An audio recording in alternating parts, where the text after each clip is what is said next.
needs to stop. Jada, all you're doing is elevating the level of vitriol coming your way, because it don't matter what you say. There's nothing you can say to a man to justify what you have done to Will Smith. Every time I see Jada's Pinkett Smith talk about Will Smith, I cringe. We kings. We kings. We ain't here to be treated like that. You're queens and you shouldn't be treated like that either, and I get that. Tell me anywhere, biblically, scripture-wise, in any scripture, where it encourages you to publicize your personal business for profit when it negatively affects your spouse. You want... We kings. We kings up in here. Man. We ain't taking it no more.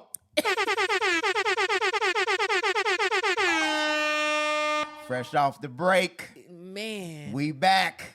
That's crazy. We got the red pill niggas in the comments. They going crazy. We got Stephen A going off. we got everything going down right now, man. Insane. Reverb experiment. I don't even know what episode this is. My nigga 64. Stephen A got me hyped. We episode 64. 64. The Kings is in the building. I can't.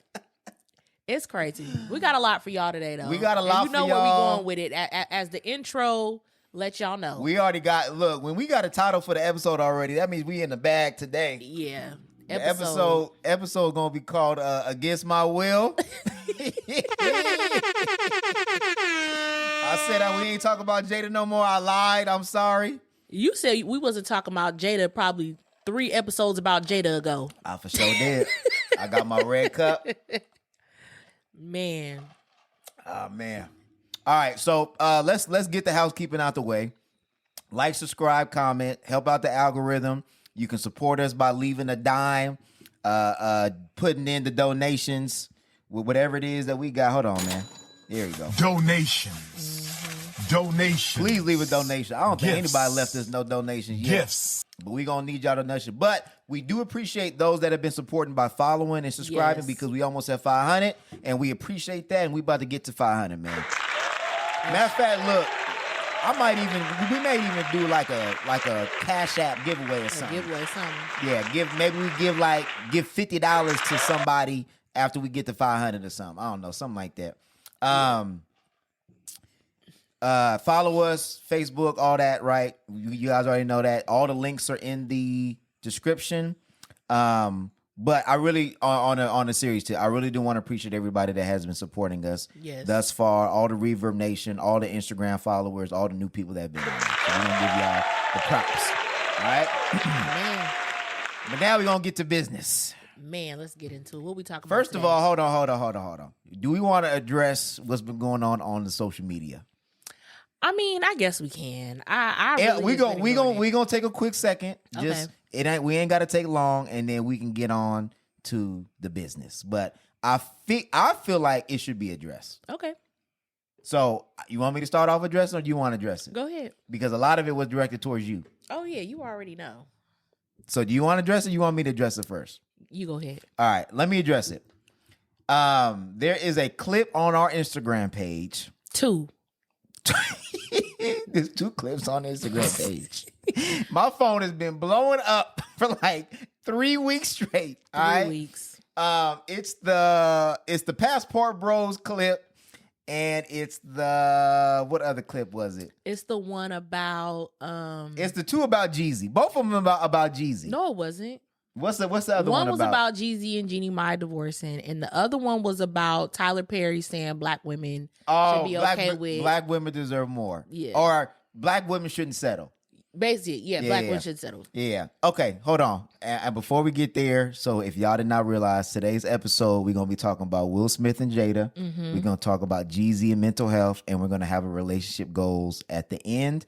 And we are going to start a new segment. We have always been doing music, but we're going to just start giving our picks of the week. Yeah. Instead of giving album reviews, unless it's a big release like a Drake or something like that, we will be giving our picks of the week. Yeah. Kind of like a sleeper pick. Mm-hmm. Okay, so back to what we're talking about. So in those comments, The red pill niggas done showed out. All right. And I'm gonna be very serious here, even though it's funny because it's us. We don't take things personally. I think it was very disgusting. Some of the comments that were in there, the majority of the comments to me, if you're gonna dispute something, we are all for people having their opinions. We're all for people giving their insights and things like that. And you know what? In a sense, I agree with one point that they made. The point that they made was Jeezy's situation was not a passport bro situation because she was not from outside of the States. But in your defense, that's not the point you were making. It wasn't. The point you were making was that the reason why most black men date outside of their race is because the perception is that people outside of our race are more submissive. Mm-hmm. And that is primarily the reason why people with passports try to get wives outside of the States because of that. And I will also say because the perception is that westernized women are more independent and less feminine and less... Black women specifically. But I would say that westernized women as a whole are less desirable because they are uncooperative when it comes to marriage. That's the perception. Okay, if that's your point, perfectly fine. There's nothing wrong with that point. But when you start saying things like, you ain't even in the gym, how do you have an opinion when you ain't much of a looker, and personally attacking somebody based on just that you disagree with the perception. First of all, Steph is married. Okay? Can we get that straight? Steph is happily married. I mean, it ain't so all this, I bet she's single. Let's get that out the way. If y'all listening to the pod, she is married. Okay, so when she gave her opinion, it was not an opinion based on she's dating. It was opinion because she's a mouthpiece for black women on this show because we talk about black culture, period. Now, simple as that. If you're going to disagree. But when you start taking personal shots, I'm going to just tell y'all, especially these red pill black men, it shows your lack of intelligence because if you already skipped to talking about somebody's weight, talking about how they look, talking about, they must not have no man, or if she do got a man, she must have settled. You are automatically going to the lowest level of intelligence because you're showing that you cannot articulate your point and you have to now go to personal attacks. And you know how petty I am. If you come in the comments, I'm going to go on your page and look at your pictures because half the niggas that was saying this shit, they wasn't fly. Like, you had no room, you had no leg to stand on to talk about nobody else's looks or weight. So I understand the whole Kevin Samuels thing, but even Kevin Samuels said it himself that y'all niggas need to get your money up and you need to be paying the bills. So in the Tyler Perry clip, Kevin Samuels would not have disagreed with what Steph was saying. He would have said, I agree with you that the bare minimum is a man should provide. The bare minimum, not just if he could only pay the light bill, that's okay. My thing for me was more so like,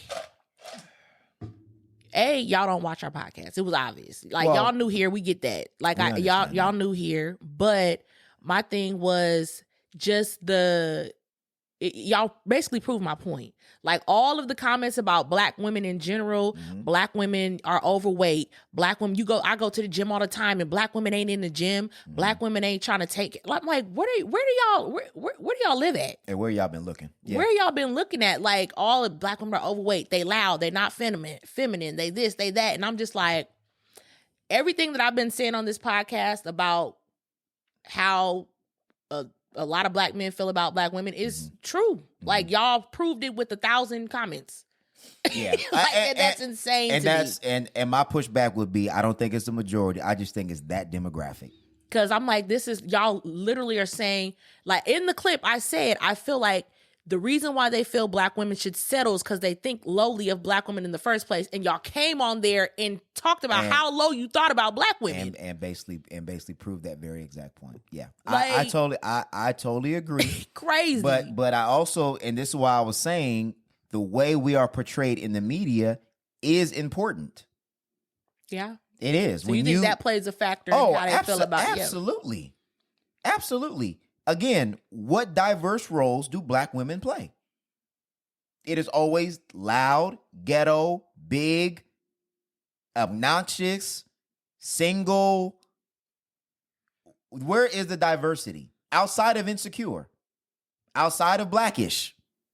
Well, even in Insecure, you still got they had a plethora of dark, light, big, small. Like, because at the end of the day, we are not a monolith. If you believe that there's only a certain demographic of black women that deserve to be treated well, to me that says more about you than the women that you don't feel like fit in that box. Absolutely. And the funny part to me is you will see men say, oh, you know, you want a man to provide, but you're overweight, you're ugly, you're this, you're that, or whatever. Mm-hmm. But then you have the quote unquote bad bitches that you turn around and y'all spend all of your time trying to let them know that just because they're pretty, that doesn't mean that that's going to get them by or somebody's going to take care of you. So what is it? Mm-hmm. If you're pretty enough, you get taken care of. But if you actually are pretty, that's not enough. You got to bring something else to the table. Like, make it make sense. It's hypocritical, because you're right. If a woman says that, then she's a gold digger. But then if she's not pretty enough, then it's, well, you're not pretty enough to deserve to be taken care of. So which one is it? Which one is it? But really where the anger comes from, and one day we're gonna have this conversation in depth. I think maybe not a podcast, but maybe some type of maybe like round table or something with black women and black men. Mm-hmm. The real anger is that the same racism that black women deal with, and I'm not saying it's on the same level. Mm-hmm. I'm just saying, but we all deal with racism in some shape, form, or fashion. Mm-hmm. And that racism does play a factor in our ability to earn money. Mm-hmm. So when black... I've even seen the statistics saying that the darker you are, the less money you make. Oh, yeah, absolutely. Yeah. So for black men, especially in this economy right now, like, it's crazy. Like, it's hard out there. So when you have women that are expecting, again, that's an expectation across the board. White, Asian, Mexican, whatever race, whatever ethnicity you are. Most women want a man to provide. Mm-hmm. Right? But not all men have been affected in that space like black men have been affected in that space, especially when it comes to generational wealth. And right? I agree. And I feel like that's the problem, is that I can acknowledge the fact that black men are at a disadvantage when it comes to earning potential. But at the end of the day, we're already starting in last place. And it's kind of like, you can't set the bar in hell. Is basically what I'm saying. It's like, I understand that, but the bar can't be in hell. No. Yeah. I want to preface where I believe the anger comes from. Because it's like, we're trying this and that. But I think it kind of even goes to the comment that Ebony K. Williams had made about, in college trying to find you a man and all that kind of stuff. Mm-hmm. And her appealing to the women of saying there's only going to be a small pool of educated black men to choose from. And again, it's on the woman. Like, why are we not making these appeals to the men so that they can level up from where they are stuck at? And this is my appeal. We need to stop taking out the resentment on the women for the situation that we are in. Yeah. It is not, and I'm not saying this is what all people, but this is my appeal, and then we're going to move on. The women are not the reason why we are in the position that we're in, right? The women are not the enemy. Mm-hmm. I understand what they're expecting of us may not be realistic at the time, point, and place. But we need to stop believing the lie that education is going to move us forward. Mm-hmm. It may in some situations, but in most situations it does not. And I think black women bought that lie as well. I didn't agree with her opinion on that either. My issue was, if that's what you believe. No, hold on. My thing was, if that's what you believe, why are you appealing to the women and not saying, instead of we have a small pool of men, let's get more educated black men. Let me appeal to them. Yeah, hold on. Let me finish. What I'm saying is, the lie was, the more educated you are, the more socially economic, the more higher you would raise on the social economic ladder. Mm-hmm. We can tell with black women are the most educated demographic in America. Mm-hmm. And where is their social economic status? It is still down at the bottom. Exactly. Trust me. I commented that, and about 1,000 black men commented back to me of, y'all still ain't making no money. We still make more than y'all. Y'all got student debt. Why would we want to get with y'all when y'all got all this student debt? So this is my point. Black men, we need to start understanding and start looking for more trades. Mm-hmm. That is where the money is at. Mm-hmm. The money is not in education. Not to say that education is not good. We do need educated people. It depends on what you're going for. What you're trying to go into. Yes, but so men generally, our job is to build infrastructure, things of that nature. So engineering, plumbing, electrician, contracting work, things, concrete, landscaping, things that we can build that we need in our communities. Do we need doctors? Absolutely. Do we need lawyers? Absolutely. But the athlete and rapper stuff, that gotta stop. We don't need no more rappers. We don't need no more t-shirts. We don't need no more t-shirts. So what I'm saying is, if you and women, if you are a single mother, you need to start preparing your son for that. Mm-hmm. Yes, he may be good at dribbling a basketball, but that is not what's going to put food on the table. Mm-hmm. There are only there's 30 teams, 15 to a team. There's only about 500 maybe NBA players that are playing right now. You think that your son is going to be in that 500 players? Mm-hmm. And you think that he's going to play long enough to sustain a family for the rest of his life? We got to start being realistic. And again, it's this peddling of entertainment. We are the entertainers. I feel like we push our kids to be in sports and stuff like that so that they could possibly make it out the hood and get rich or whatever and play professionally.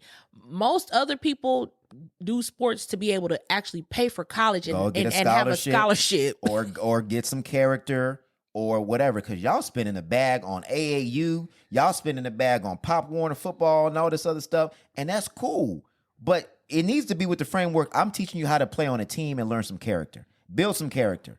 If you that good, it could pay for college, because a lot of us can't afford to pay for college, and it'll keep you out of student loans. But we got to stop, because for one, like you said, we are getting way too much in debt, right? Mm-hmm. And then two, you are not learning a skill that will pay something, right? So we got to just reorganize. Like when it comes to the beauty supply stores, we should be owning the beauty supply stores. When it comes to being able to help your community, you can help your community better by offering a skill or a trade. And you are not going to be in debt. And at 18, 19, 20, you can actually make some money.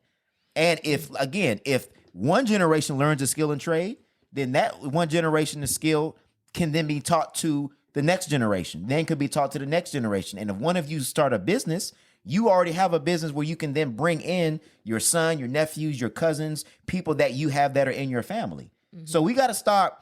College is not to say all be all. Mm-hmm. That's one avenue.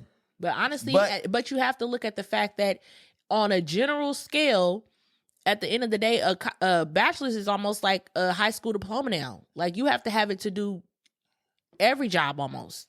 And it's getting worse and worse. So it's like, it depends. And then I have a government job. If you ain't got no degree, it's only so far you're gonna be able to go as far as money wise. Mm-hmm. Like, and I mean, it's good benefits and all that, but at the end of the day, you need that paper. Well, but you also have to weigh out how much you're paying, right? Mm-hmm. So like for somebody that doesn't have a scholarship, is it worth going out of college? Is it worth going out of state to college? Is it worth getting a dorm, paying $20,000 a year, you ended up with $120,000 in student loan debt? Mm-hmm. Is that worth it? Or would you rather pay $15,000, $20,000 to get an electrician license, or to get a plumbing license, or to learn how to do contracting work? Like, we have to get back to that. Like, for one, it's giving people the different avenues of learning how to and us as Black people, we are so creative that we can find, if you have a passion, find a way to make money in that space. Mm-hmm. I think just Black men,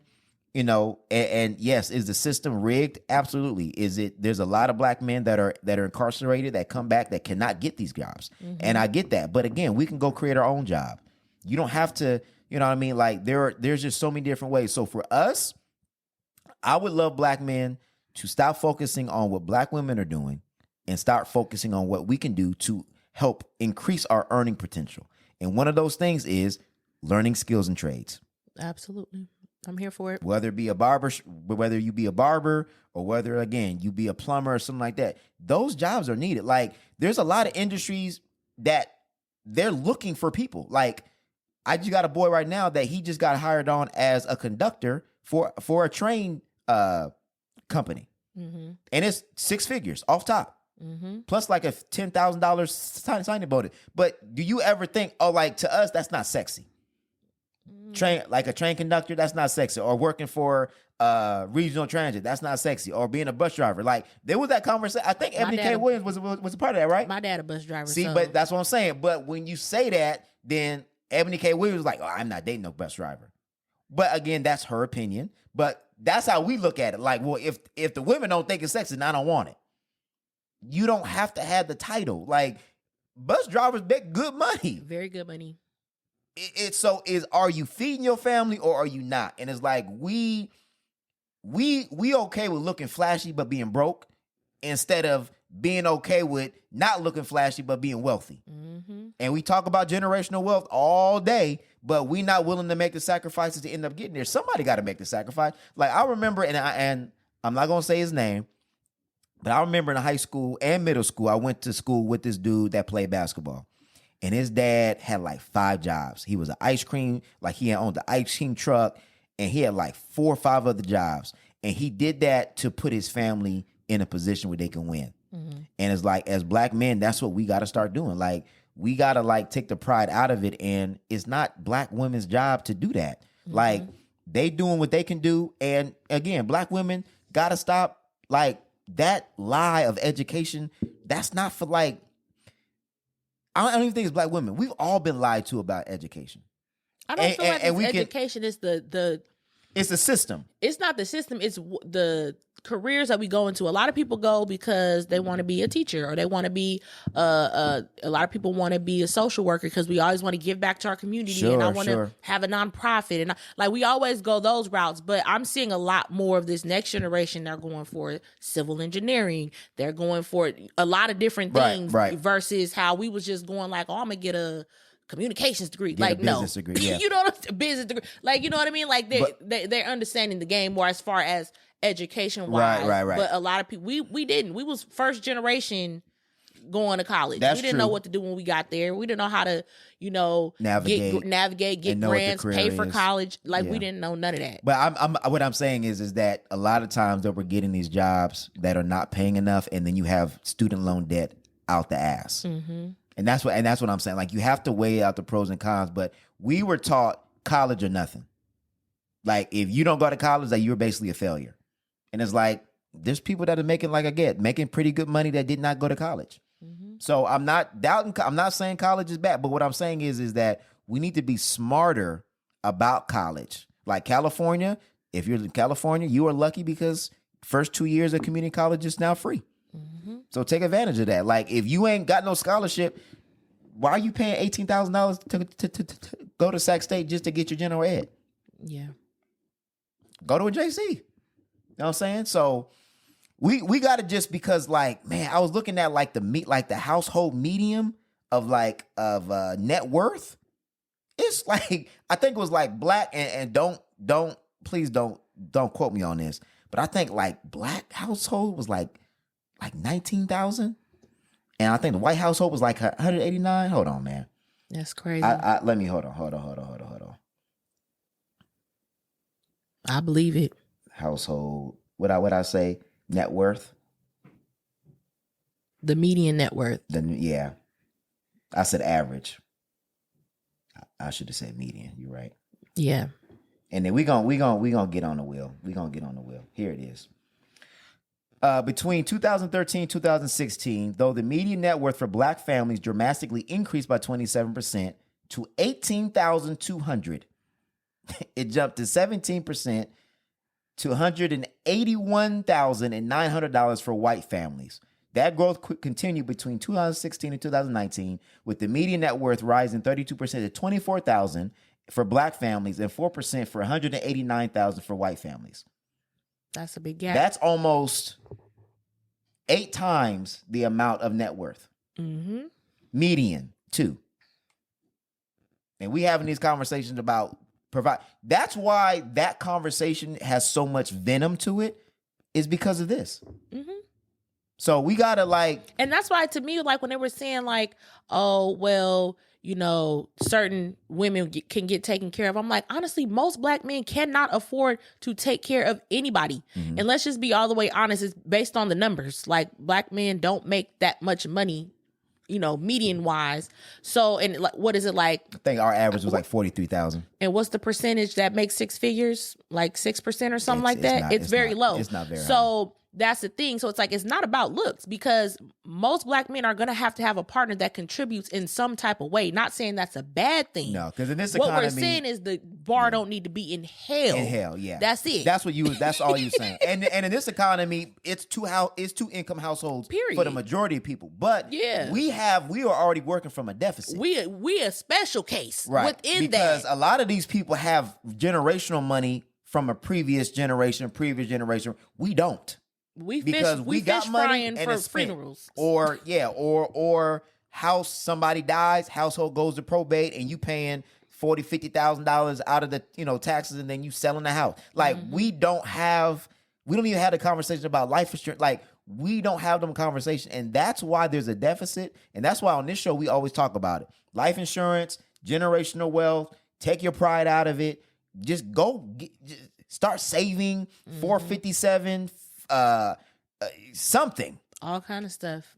We have a lot of catching up to do, and unfortunately, for the most of us, you're not going to be able to do it in one generation. But you have to lay that foundation, and the foundation does not get laid by telling men it should be okay that they can only pay a light bill. I'm sorry. No, yeah, you're right. You're not laying a foundation for us to move forward. You're absolutely with that, right. and black women are not doing you we were doing you a disservice by saying, well, okay, I'll accept that. No, we're not going to move forward like that. No. Period. No.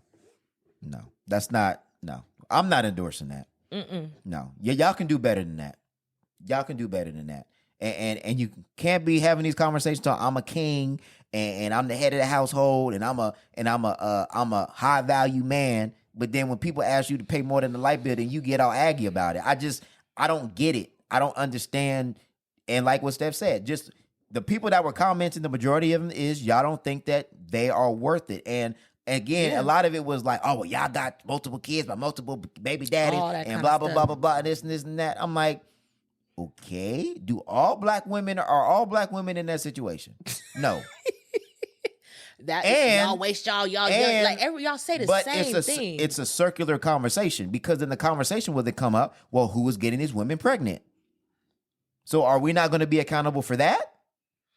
It's crazy to me. I ain't gonna lie, I saw I want to say it was a post, and it said, in a true kingdom, a king makes sure his queen don't have to lift a finger. And I'm like, I was kind of gagged, because I'm like, that's not how these so-called kings is moving in this day and age. But that's the truth. Like, y'all want to work us to the bone, and not saying that we're not willing to work, but it's like, bro, come on. Well, the whole point of being in a partnership is to work together. Period. So, and it was funny because I kept seeing comment, oh, I hate these podcasts that are pitting black women against black men. Y'all ain't got no idea. And what's funny is like, but the truth, we got to talk about it. Yeah. Y'all want to just ignore the shit. And y'all causing division. No. We look, you got Tyler Perry telling black women that be okay with a nigga just paying a light bill. That's okay. My light bill's $100. Look, nigga, if you can't afford more than $100, dog, like, come on, man. Come on, it just don't make no sense. I don't like that shit. For sure, gotta stop. I don't like that shit. But y'all the most Mercedes-Benz, Hermes belt, Jordan wearing niggas I've ever seen in my life. Come on, man. These Jody niggas driving Ultimas to work, man. Like, we not doing that, dog. Y'all can do better. Y'all some kings, right? So y'all need to do better. That's just, and black women want y'all to do better. And I saw a post on TikTok of a guy who was like a relationship One of them people that like you go to if you're trying to get whatever. I forgot what it's called. Matchmaker. And he was saying that he like basically like appeals to black women to date outside their race, which you already know. We've already had the conversation of how we feel about black love.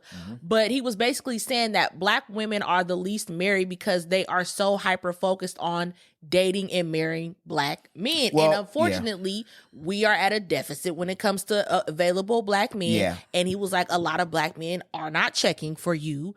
And I was like, that kind of does make a little bit of sense. Just off top, we're the least likely to date out. Just off top, the numbers are not in black women's favor. It ain't, and that's what he's saying. Just because of mass incarceration and a bunch of other factors, but it's like 1 woman to 8 men.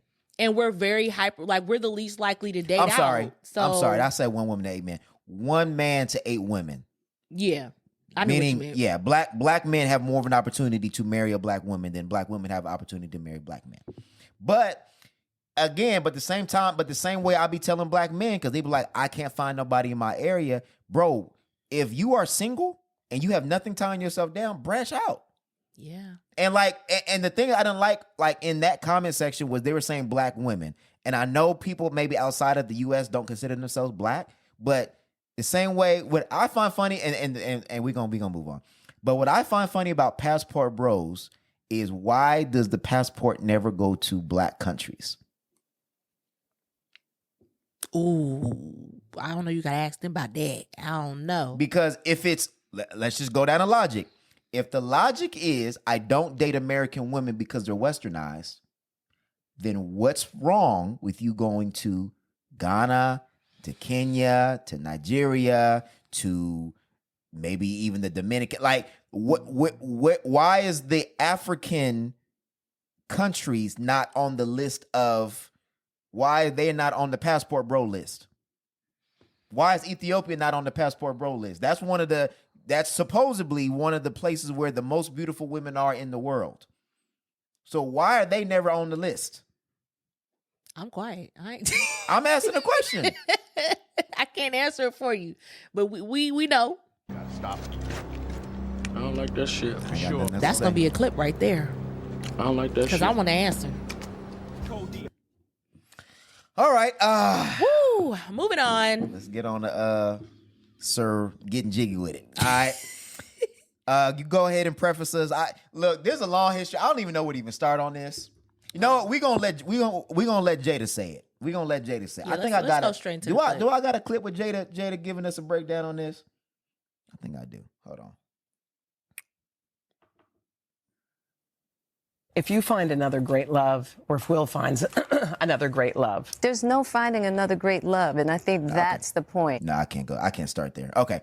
I can't give that, because that's a little bit later down in the line. All right. Okay. I don't even know what episode it was. Y'all have to go back and listen to it. Long story short, you guys should know, everybody tired of hearing about it.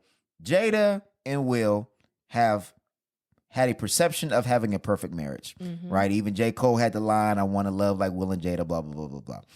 As of recently, and obviously the August Alsina thing, the entanglement thing, if you don't know about that, you've been sleeping underneath a rock. Okay, it has obviously come out that their marriage has not been perfect. Big shocker. Jada has been on a press run for her book, Worthy, right? Where it is a memoir about her life. She's talking about her childhood, talking about her relationships, talking about Tupac. She's basically spilling everything, right? Telling her truth, right? So there's been a lot of backlash just because in the press run, she has been releasing a lot of information, i.e., Will and Jada have been separated since 2016. Since 2016. Tupac proposed to her when he was at Rikers Island. She has supposedly was a drug dealer at some point. Tried psychedelics, I guess, to help with her anxiety. She's basically have been spilling everything. So on this press run,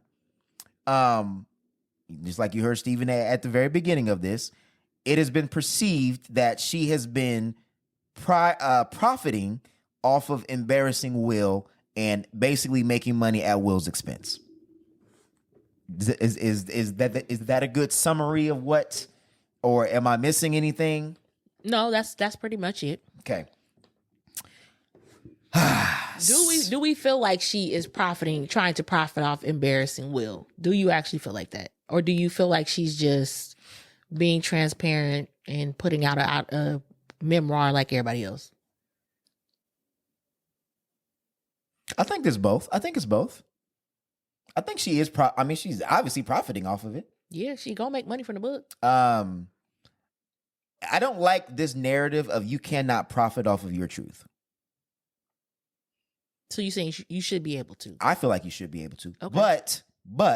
But I also understand that your truth should not also drag or embarrass or interfere with somebody else's livelihood. So, and we'll play a clip in a minute. I guess the real question is Will okay with what's going on? Yeah, and I don't think it. She said it. I know she said it. Oh, okay. Well, he said it. Yeah, a little bit in the, where he said that that's his best friend and he's gonna support her, but that don't necessarily mean he's okay. Yeah, Let me play that clip so that way we can get that out the way. Out there that maybe Will's not, and let me just let everybody know. Okay. Will has been in complete partnership with me on this. Uh-huh. Yeah, I already bet on that. Yeah, he's been in complete partnership with me on this. You know, this is not something that's like, oh, she done wrote a book and he don't know nothing. It's none of that. Yeah. Like, that's my dude, you know? Mm-hmm. And so, but I get why people are having a bit of a challenge, you know? But I think everything is just going to be what it's going to be when it's going to be, right? But at the same time, I got to walk my walk. Yeah. And for those who want to walk with me, come along. And for those who don't, I understand, and I got love for you too. It's okay. Jada. Okay, so that was Jada on Sway in the Morning, on one of her other press runs. Let me ask the question. I feel like y'all saying press run like everybody who puts up what's her name, Kerry Washington. She was just on her press run for her book. Will was on his press run. It's not a negative. Like that's like there's no you negative. have to promote your book. There's no negative connotation of press run. I'm just saying that she's on. This is the reason why it's coming out is because she's on the press run. That's all I'm saying. So the question is do you believe that Will is in agreement with what's going on? That's really the crux of I think a lot of what's being disputed right now. Do you think that he's okay? Do you think that he's on board with what's going on? I think he is on board. I think I saw a clip of him basically kind of saying, I'm on board and I support her in what I'm gonna play that she clip later. wants and what she needs to do. So it kind of gives more so of, because at the end of the day, I don't feel like you could be 100% on something that's going to put you in a bad light per se. Mm-hmm. But I do feel like when you're telling your truth, it's going to be at the expense of somebody because your experiences with everybody is not positive. Mm-hmm. And like, I can have, negative experiences with somebody and still care about them. Mm-hmm. I could have, something that we went through be traumatizing for me or not, you know what I mean? Mm-hmm. But we can still, we see it with our parents all the time. Right. That's true. Like, let's just be all the way honest. So it's like, I feel like a lot of people don't necessarily come out and tell their full truth because it will be at the expense of people that you do still love and have relationships with. Mm-hmm. It's just a part of it. Like, our parents be like oblivious, like, what? I never did that. I never said that. Mm-hmm. What? Mm-hmm. I don't know what you're talking about. But it's like, it's not that I don't love you. Right. It's that this is just what happened and this is what it was from my vantage point. Now, would I do it? No. With that being said, I guess that's why I don't have a relationship podcast with my husband, and that's why I don't put our business is our business. Right. I guess in this situation, do you think that Jada Pinkett should have done a better job of protecting Will and his reputation and his brand in a way? I would say more or less his reputation, but yeah, sure, his brand, I say it's more of a brand because I feel like they are putting on like they tried their damnedest to hold on to that vision, to that perfect. Yeah. You know what I mean? The wholesome family vision, when that never was what she wanted. She said that, and probably never what it was. So I feel like it's kind of hard. Like, how do you go away from that? Like, that's been your brand for 20 years. I think, let me get to the core. Do you think that it's emasculating? Do you think that Will is being emasculated along in this press run of her truth? Like in this, even in that clip, she said, I got to walk my walk. And that's fine. But also, you also have to be considerate of who you're dragging along with you on this walk. Do you think that during this time that it's been emasculating? I would say the August stuff was. For sure. But I feel like you talking about your life and your upbringing, how is that emasculating to you, sir? Yeah, I think we're more or less talking about the relationship stuff. And her saying that they've been separated? That part of it, the August Alsina thing. We've been really like that's the truth. We've been separated. How was that emasculating? But it wasn't the truth. It wasn't her. I think that really the problem here is it makes her look like she's a master manipulator, because it's every time that something comes out of your mouth, it seems like it's inauthentic. Because 1 minute you're saying one thing, the next minute you're saying something else. The 1 minute you guys are on television and they're asking what's going on, because there was rumors of you guys separated from before. There was rumors of an open marriage before. And then whenever you guys were asked, and I think she's a victim of being the one that's always being vocal. Will's very quiet, but she's always the one that's quick to answer. And whenever she answers, again, I remember that, like, there was an interview, and I forgot what show it was, but she was like, oh no, we're working things out and we're fine and we're married and we're together. And it's like, but now that this is coming out, now it's, oh no, we've been separated since 2016. And we were like separated, living totally separate lives. And Will told me to do my thing and I told him to do his thing.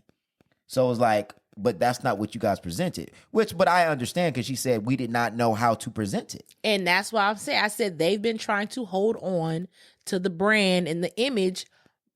And that, to me, that is where you run into the issues, because it's like she can't necessarily be as authentic as she wants to be if you're still trying to hold on to that brand. Like, everything that Will's done has been very quiet, under wraps. All the little relationships that he has allegedly had have always kind of been like out there, but it's kind of like never really confirmed or denied or whatever. Yeah. But at the end of the day, I don't know. I just feel like you were better off being private. Just keep it private. All the way private about it. Yeah. Like, I think that's, to me, that's where I've had the issue with her, is that it's been, like the term that you use, breadcrumbing the truth. It's been like this double talk, like it's been slipping. Like, and you can tell that with people that are lying, that you can only keep up a lie for so long. Because when you lie, you have to tell more lies to keep up the one lie that you've been trying to hold on to. And by the time you look up, now you told 50 lies. And now you don't know what did you say to this interview? What did you say to this person? What did you say on here? What did you say on Red Table Talk? So it's like the lies are going to catch up and people are going to like see in between it. And I think that really, to me, has it has compromised her integrity.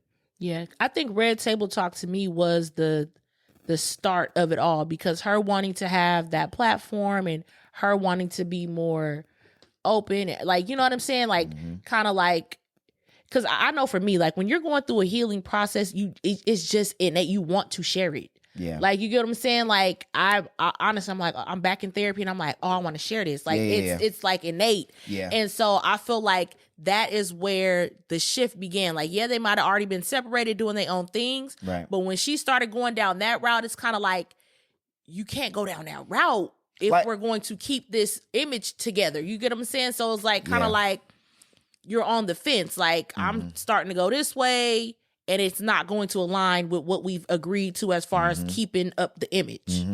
It's almost like subconsciously she wanted people to know.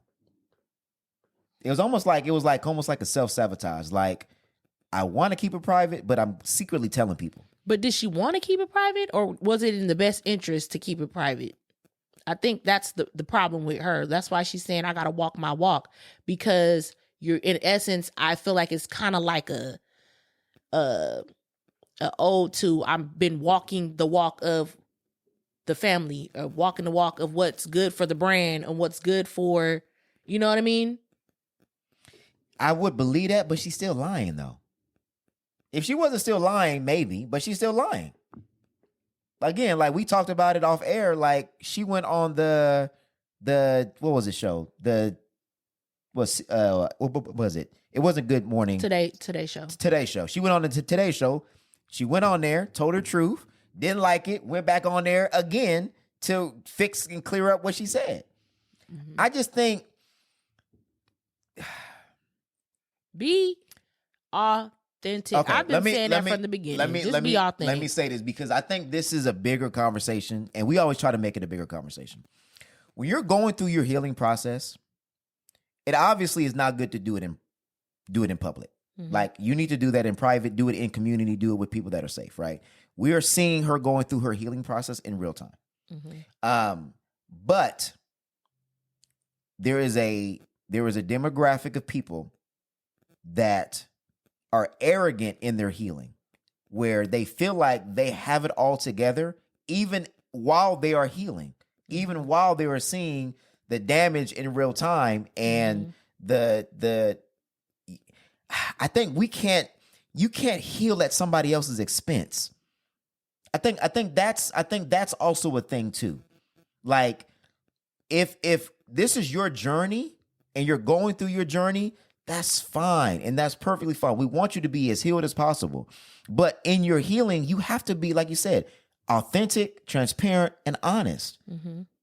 And I think, the issue that I've had with Jada from the beginning, it was clear to me that she was not being transparent, vulnerable, honest. She was being vulnerable with what she wanted to share, with what was cute, with what was acceptable, what she thought was acceptable. And I think she's still stuck in this, who people want me to be and who I really am. Yep. And that's what a lot of people, especially with in the social media era, even on a, not a celebrity level, but on a regular level, if people struggle with who you feel like you should present or what you do present online versus what is actually who you are and the real you. And that's why I've always pushed myself to be authentic, because I see so many YouTubers and social media people blow up, and then it's kind of like you be like, dang, where did they go, or what happened, or why are they struggling so bad? And it's because they blew up on a certain image. Yep. And then now you're stuck in that image. You know what I'm saying? Like, you can't venture out of that. Like, if you decide like you want to be a family friendly, whatever, this is your brand and your image, now you're stuck. And what you present to people has to continue to be that, or your bag is gone, or your livelihood is gone. You get what I'm saying? So it's like, I'd rather blow up on who I am, and then I don't have to worry about that. You get what I'm saying? And it's when your brand is based on who you are, it's less work. That part. That's why it's like you burnt out because you faking the phone. Yeah, like I really pray that she gets her healing. And we, healing meaning she can be who she is. Yeah. Who you're presenting is who you are. And I feel like their biggest issue is, again, we always talk about having the same values and foundation and all that. Yep. When you started out, you started out not being who you were from the beginning, because you said you did not believe in traditional monogamous relationships and marriage. And you said yourself that you went in and you did it for other people. And I feel like from then on, how she's been moving and how she presents has been about other people and not necessarily authentic to who she is. And I think that's why she is going so hard. And she's like, I need to be able to be who I want to be, because a lot of what she was saying, even like if you actually listen to the book and some of the stuff she was saying as far as like her mental health, like that takes a toll on your mental health when you are not able to authentically be who you want to be, especially in the public eye for millions. Like she was saying how like it would take everything for her to get the energy up to get out the bed in the morning, and by the end of the day, by 4:30, she's looking at the clock like, I made it through another day, and I know how that feels, and I'm not a celebrity, so I can only imagine having that feeling, having to put on a mask, for that many people. I'm putting on a mask just for my coworkers. Well, you have to wear the mask all the time. Yep. And everywhere you go. So it's like, I get that part of it, and I think that's why she's just being so unapologetically like, I don't care. Yeah. Well, and you know what? And we also have to realize that as a profession, you're an actor by profession. So you are good at putting on different masks and being different kind of peoples and playing different roles. And you know what I mean? And I kind of think, and it's funny, I kind of think that's why her and Tupac clicked so much. Because Tupac was kind of the same way, where he kind of got lost in roles and lost in acting. And like a lot of people said, when he played after Juice, he switched, like something switched in him, like where he couldn't turn the character off. So I think sometimes as an actor in Hollywood, obviously I'm not in the profession, I don't know that, but I can, like, I've heard of actors having to go get therapy after playing certain roles. The dude that played Jeffrey Dahmer, he literally didn't come back to American Horror Story. He's like, I cannot, like mentally, I cannot, come back to this. I need a break. Same thing with Tom Holland too. Tom Holland had to do something with that. He played some psycho or something like that, some psycho killer, where he said he had to take a break after acting. Heath Ledger with Joker. They said that played a big role, and so it's like I don't understand it, but I get it, because I actually haven't gone through that, but I think we kind of go through it on a smaller level as far as especially as Black people, code switching and all of that, like all that kind of stuff is not necessarily like healthy. Well, no, I think what you're saying, I think is a good point, because I can relate just because I've done music and stuff like that. You can get caught up in a role even doing music, where you get caught in a certain mode and you feel a certain way and you have to present yourself a certain way as an artist, and really that may not match who you were in real life. In hip hop we see it a lot, but just in a regular day life, there's, like you said, code switching. When you are having to be two different people, it is very draining. So when you have to be one person at work and then you come home and then people are like, well, dang, well, you've been nice to your coworkers and you listen to your supervisor and but when you come home, you be giving me attitude, because they are drained from having to put the mask on all day. And then when they come home, they let the guard down. But again, it is damaging to the people that you love the most, because they get the real you. And it's damaging to you as well. It is. Like mentally, like it's very damaging. Like it's exhausting to where like sometimes like, I can't go to work today. Yeah. I don't have the time. Like, you know what I mean? Like, yep. I don't have the energy, not even just to go and do the work, but all of the, like you said, code switching that comes with it. And it's hard. Yep. So I get it. But again, being that they're separated, I kind of get why she's moving the way she's moving. In an actual marriage, like me and my husband, absolutely not. Like we already know, like my husband's much more open than I am, but there's just certain things that I'm not comfortable with being open about, and he respects that because again, we're partners. You know what I mean? So even though he's comfortable with it, if I'm not, then we not. See, I think, and to get back to the point, because I want to talk about marriage, I think that's where, again, and most people are projecting because they're putting themselves in Will Smith's shoes, is they feel as if she is not respecting what he wants. And it's clear, and again, see, but I want to be fair though too, because I've been very critical of Jada. I don't think it was Jada's intention for it to be public. Yeah, like you said, August Alsina. Yeah, we said it off the camera, but I'm gonna say here, the reason why it became public was because August, well, there was already rumors, and he just confirmed the rumors. Because again, I feel like even subconsciously, they were out in public together. And that was weird, because we were like, why is they out together? Why is August hanging around them? So at first people thought like, Will was like maybe mentoring him because I know he was going through like a lot of sickness and stuff. And then remember, first Jada was like, "Oh, we're just helping him," and that's how it started off. And then that's where I was like, that kind of seems a little predatory because he's saying it was more than that. So like you're helping somebody that was vulnerable, and then now it's like now you're saying making it seem like that what he's saying isn't true, but then we're getting another vibe. Like that just was just nasty to me. But again, it seems like it's protecting Jada at all costs. Like I'm gonna protect me and my family or me and whatever's going on. I don't know if she was protecting Will too, but it just seemed like, but it was at August's expense, and that's what I'm saying. Like if your brand is the truth, it gotta be the truth. If that came out, then hey, yeah, this is what's going on. But her brand didn't start out that way, and that's the problem. You know what I'm saying? Yeah, it's yeah. like you're trying to branch off And do that. Hey, but you you messing up with the core. You messing up the core. Yeah. You get what I'm saying? But like you trying to branch off and go another way. Yeah. And it just does not align With what your core brand already was. And I think what really messed her up was as she was branding herself as the open, honest red table, that was coming out.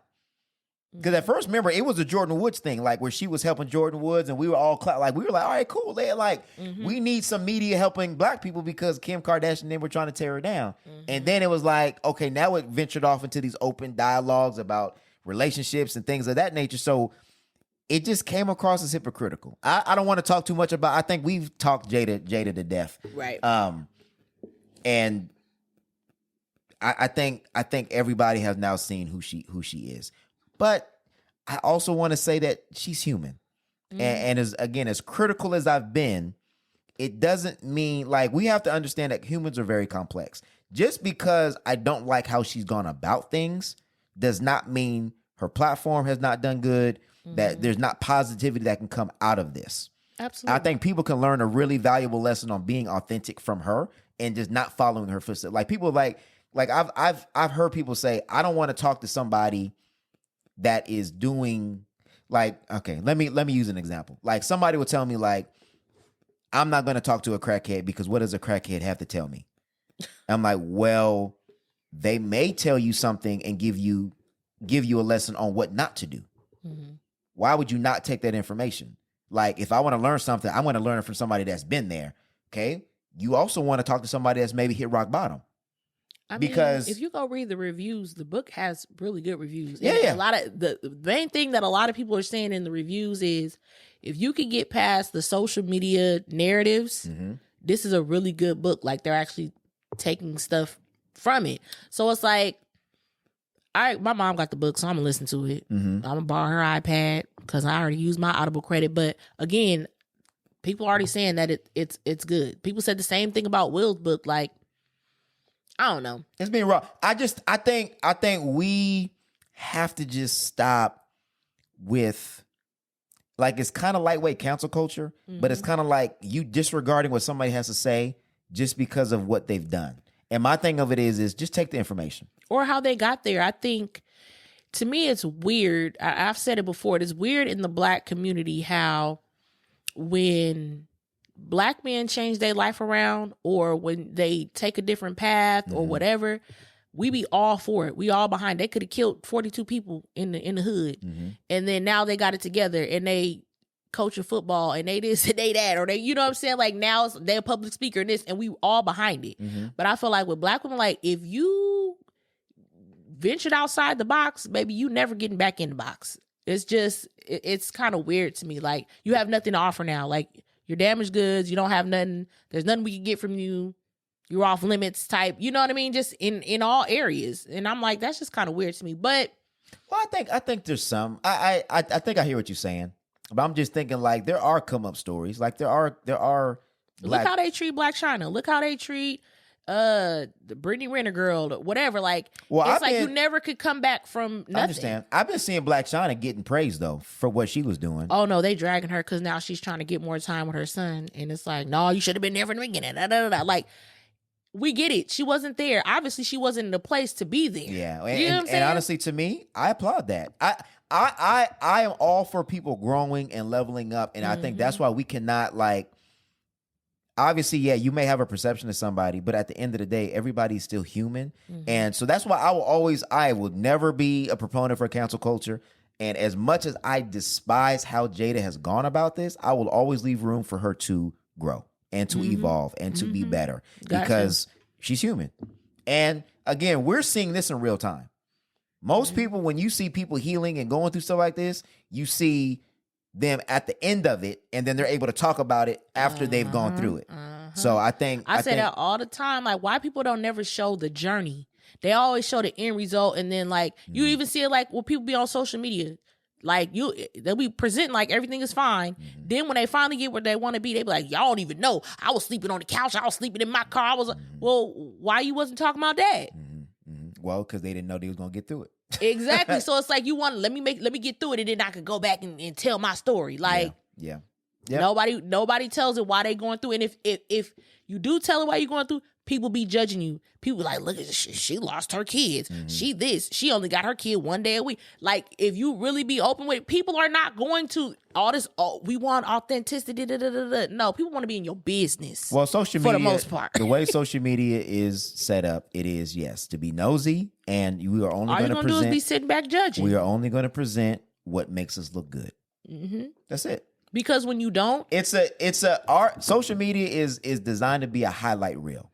But when you don't get the response that people claim that they would give if you was being authentic. Right. You don't get that. That's not what you get. Right. Well, see, but at the same time, but the really authentic people like a Tabitha, they get a really good following because they are authentic. I think people really need to realize that people do want authenticity.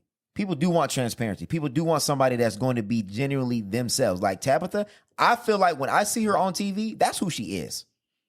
But I can guarantee you, that's not all of who she. I know what you're saying. That's all I'm saying. But what I'm saying, but she's not putting a mask on. I think that's what I get from her. That's who she actually is.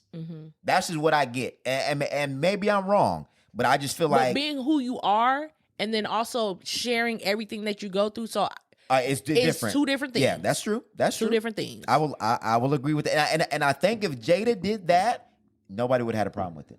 If she was who she was, but was more selective on what she shared, I don't think nobody would have a problem with it. I don't think anybody had a problem with it. The problem is that she hasn't been who she is, and she's been sharing more than what people wanted to know. No, I won't even say what they wanted to know. It just don't fit what they thought it should be. People telling her that we don't want to know no more. That we know way too much because about it doesn't fit what they wanted it to be. I don't even think it's that. I just think it's because she's lied so much that now she's having to double back and tell the whole truth, nothing but like the stuff with Tupac. We don't care. Like Tupac went through alopecia. Okay. Why do we need to know that? What is that? Why is that relevant? It's not. Like, that's what people is like, all right, like, you want to tell your business? Okay, that's fine. Now you're telling other people's business. Like, does that make you more like, or did that make you and Tupac connect more because you went through alopecia and he went through alopecia? I don't know. I ain't read it. Like, again, I just don't understand. Like, I ain't read the book. I know. I'm just saying, based on the press run, that's what people are saying. We don't care.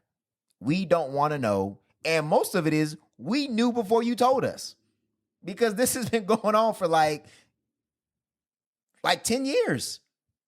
People have been saying open marriage, open marriage, open marriage. They've been saying no, no, no, no, no. Then it was like, oh, well, maybe not open marriage, but y'all was split up, divorced because we saw Will with other people and we saw you with other people.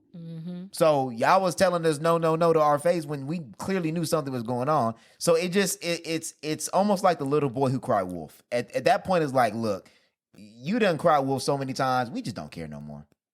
We just don't care because we don't know what's true and what's not. And then even the whole Tupac Riker Island thing, like you said, I saw on TikTok, somebody broke that down and said the timeline don't match. So it's like, look, and that's how I am personally. Once you've lied a certain amount of times, at that point, I'm like, look, nigga, I don't listen. I don't trust nothing that's coming out of your mouth. I don't trust nothing. So just my thing of it is if your lips is moving, I think you lying. That's just how I look at it. I want to talk about marriage. And I want to get this, and then we'll go on to Jeezy. From Will's perspective, do you think that Will is okay? Let me play this clip first, and then we'll talk about it. I want your reaction to what Will had to say here. I need to turn on my grayscale is on. There we go. Which clip is it? I think it's this one. Can you love somebody? Okay. Hold on. Let me preface this. Will pops up at a book release unexpectedly for Jada. And then he gives his speech, or he says this. Can you love somebody forever, no matter what?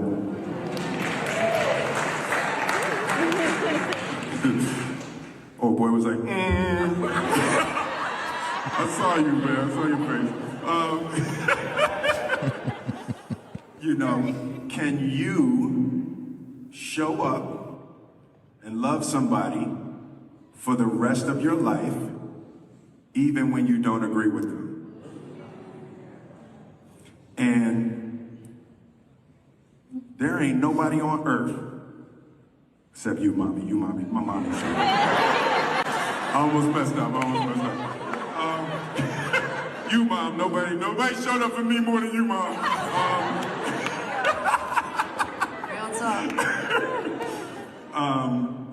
Jada's the best friend I have ever had on this planet. And I am going to show up for her and support her for the rest of my life.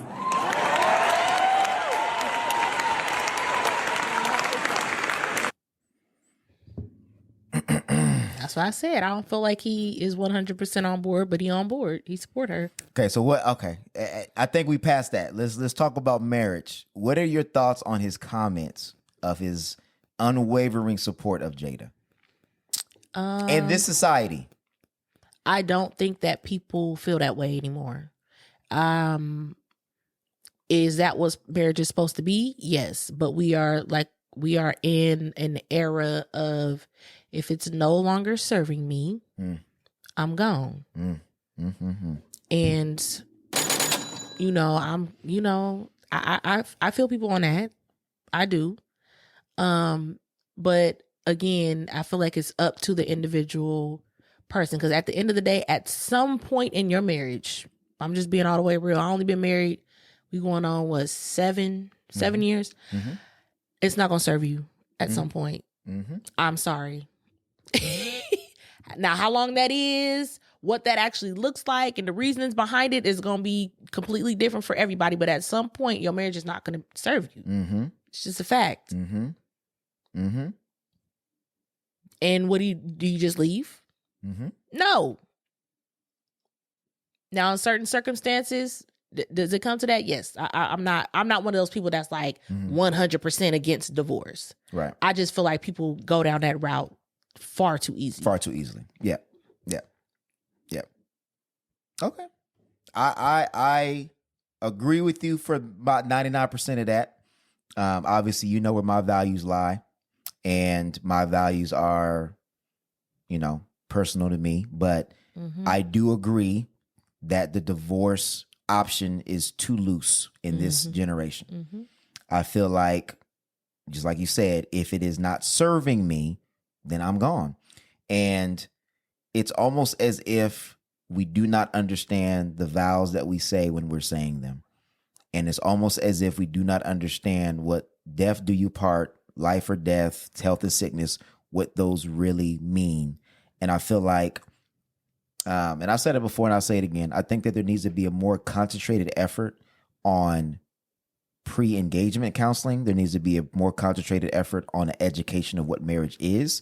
And I think before you get married, you need to have a deep conversation on, do you look at marriage as a covenant, or do you look at marriage as a contract? Do you look at marriage, as something that is an option, or do you look at marriage as, this is when I say I do, that this is the final I do, and I'm not leaving no matter what? And I think I have to applaud Will even though he's not innocent in any of this, I have to applaud Will in taking a stand that he would love Jada through all of that. And people are going to call him a simp. People are going to call him all this other stuff.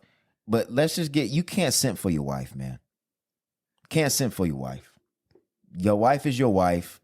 It takes a lot of integrity, and it takes a lot of humble. You have to be very humble to go through what he's gone through publicly and to still publicly back her the way that he's backing her. And I'm not saying backing her like she's like the devil, but the general narrative is that he has been emasculated in a public sense where he is not the man that we thought that Will was. But I would say that what he's doing proves that Will is the man that we thought that Will was. Mm-hmm. I think that is a very hard thing to do. And I think that, even though the J. Cole line, I don't want to Will and Jada love no more, or, I know that he's not even rapping that line at the concerts. I think, but again, the lesson though that we can learn in this is that when you do get married, that is what you're signing up for. You are signing up to love somebody even if you disagree with them. Like what Will said, you are loving somebody no matter what. There should be an unconditional love to that. Now, does that mean that you take all kind of abuse and all that other stuff? I am not condoning abuse. I'm not condoning infidelity. I'm not condoning all of that other things. But what I'm saying is that marriage is supposed to be permanent. That's what it's supposed to be. Mm-hmm. You do not say vows like that just to say them. It is not a cute video that you post on Instagram. It is a vow before God that you are promising to be there for that person no matter what. So even though what I'm saying may not be popular, I commend Will for sticking to his vows, and I commend Jada for sticking to her vows. They made it a point that they said that divorce is not an option, and they're sticking to it. Now, is it the prettiest? No, but we also have to realize marriage is not pretty. It's not. If you ask any married couple, they will tell you that there has been some times where they wanted to leave, they wanted to bounce, they wanted to get out. But they've said it a lot where Jada has said it specifically that she had to learn that Will was not responsible for her happiness. Mm-hmm. And I think we have to realize in this generation, we got to get the relationship goals out of our head. Mm-hmm. Your marriage happiness is not the goal of your marriage. It is a byproduct of your marriage. Mm. Your goal and purpose of your marriage, depending on what your belief system is, and I'll dumb it down because I don't want to be preaching, but the goal and the purpose for your marriage is to make you better. That's plain and simple. So if you do not know how to love correctly, oh, for sure, you are going to find out how to love properly in a marriage, whether you find out the hard way or whether you find out the easy way. And what ends up happening is, and I'm going to say this, for the people that leave marriage too early, you're honestly doing yourself a disservice. Yeah. Because you're not allowing the process of being vulnerable and being uncovered and being naked and being open in front of somebody else to show you what your flaws are, so that way you can work on them. It is easy to retreat and isolate and say, I don't want this because it feels uncomfortable. But in a marriage, that is what you're going to get. That somebody told me this a long time ago, that marriage is one of those things that will expose you for who you really are. It will expose you. If you did not know who you were, marriage will expose you for who you really are. And I think absolutely we don't go into marriage with those expectations. We go into the marriage thinking that it's going to be, white picket fences and cooking breakfast in the morning and loving and again. And OGs will tell you, the loving is easy. It's the living that's hard. Very. I think for me, going into marriage, like it didn't necessarily like you said, you'll learn how to love. Mm-hmm. For me, I learned quickly, I don't love me like I should. And that's all the way true. Like, I got all this for other people. I don't love me properly. It'll expose. Yeah, it'll expose some stuff. It exposed that quick. I think that's what I'm saying. Like, I think that you make a good point. Like, even, and that was an example of saying love other people, but it'll expose. You will learn a lot about you because you're confronted with you, and the person that you're living with knows you just as well as you may know yourself at that point. Because the whole point is to be intimate. So if you are with somebody 24/7, you sleep with them, you eat with them. My throat. I don't look like, dang, she cried like, nah. But you you cannot hide in your marriage. Can't hide in your marriage. So I just, hopefully, if there's somebody that's listening to this that is on the verge of a divorce or on the verge of possibly leaving their marriage or wanting to isolate and feel like being by themselves will be better, I just want you to please reconsider. Please reconsider and just realize that if you talk to somebody who has been divorced, they will tell you that what they thought they were getting out of the marriage, they ended up probably in a situation that was worse, where they may not have gone through it the way that they went through it, because it's grass is always green on the other side, and it is designed to stretch you. And I just think nobody told me that. Nobody told me that. All they said, marriage is work, marriage is work, marriage is work. What does that mean? What does that mean? What does that mean? What does real marriage look like? Luckily, my parents, I saw what real marriage looked like from a child's perspective, but from an adult perspective, like, nobody told me, like, you need to sit down and really ask what happened. Like, what was your childhood like? What are you carrying from your childhood into your marriage? Because again, if you don't, and we're going to get on to Jeezy, and I think this is a good segue. If you don't heal that inner child, that will definitely play out in your relationships. Yeah, for sure. In your marriage, for sure. So I think we all have that inner child that still has some scars from, growing up in an imperfect family, that we bring those hopes and dreams into a marriage, hoping that those things will be addressed. And it's like how people go into parenthood. I'm gonna change everything, and mine is gonna be, I'm gonna be this type of parent, I'm gonna be that, Yep. And they get in and it's like, oh damn, this ain't what I thought it was gonna be. Like, so you have like you said, when people have those expectations of marriage and stuff like that, because maybe you saw things in the marriage that it's like, well, when I get married, I'm gonna do this, and I'm gonna have my marriage gonna be like this, and da-da-da. Girl. Yep. And really, I think at the core of it, that is what Jada's and Will's issues were. Jada was trying to fix and trying to create whatever her version of marriage was, and Will had his hurts and disappointments, and he tried to do try to bring that into his marriage. And they both have these two different ideas of marriage, and I think that is where we make the biggest mistake, is you are disappointed as a child or disappointed growing up, so then you believe that in your marriage that all your hopes and fears that maybe were addressed or were not addressed, they're going to get fixed in your marriage. Yeah, you and can it's correct like, it. No, you need to go do the fixing on your own. Of yourself. Yes, before you get married. Yep. And I and for me, like, marriage pushed me because it's like, he deserves a better partner, and I deserve a better me. Better you. Yep. That's that simple. Yep. But that really pushed me further, because I feel like in my singlehood, I could more so mask it, hide it, right? Fall back on my achievements and what I was achieving. And especially for Black women, that's big for us. I'm achieving, I'm excelling, I'm doing this, I'm doing that. Because I ain't even gonna lie, there was a time where I was like, dang, I felt like I was doing better when I was single. And that's no shade, but it's because I put so much of my self-worth on my achievement. So when I felt like I'm not being the best partner that I can be, I'm failing. I'm not achieving. I'm not doing well as a wife. Wives are supposed to be doing this, and I'm supposed to be able to carry this load, and I shouldn't be overwhelmed.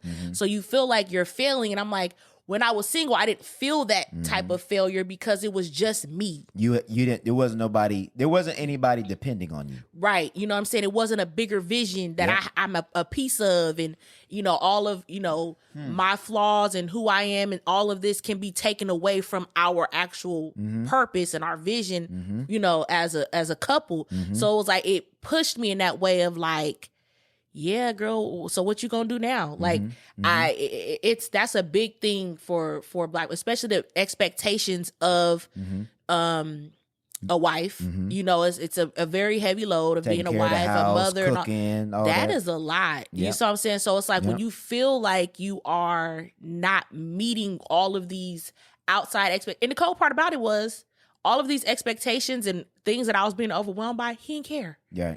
Right. That was not his expectation of me anyway. Right. A lot of the stuff that I was beating myself up about. So again, like I said, marriage will expose a lot because my idea of what a wife was supposed to be, Right. I didn't feel like I was living up to that. Right. And his idea of what a wife should be, wasn't even half the shit I was worried about anyway. Right. And I don't know. It's a lot. It's deep. It is deep. Married people will understand, It's deep. deep. And I'm hoping, the single people kind of can get what I'm talking about. It's deep. Well, and if they don't, what you just said as far as putting your self-worth into your achievements, that's deep in itself. You need to, am I prepared to serve and give and be a partner? Your achievements ain't got nothing to do with that. And that's what, like, and again, we don't do a good job of communicating that, but that's like when black men would be saying, like when black women say, oh, I got my degree, I make 100,000. That's when black men would be like, we don't care. Your master's degree does not help you be a partner. It may help you in your personal life. It may help you maybe bring money to the table. But at the end of the day, when we say we want a partner, money typically is not part of the equation.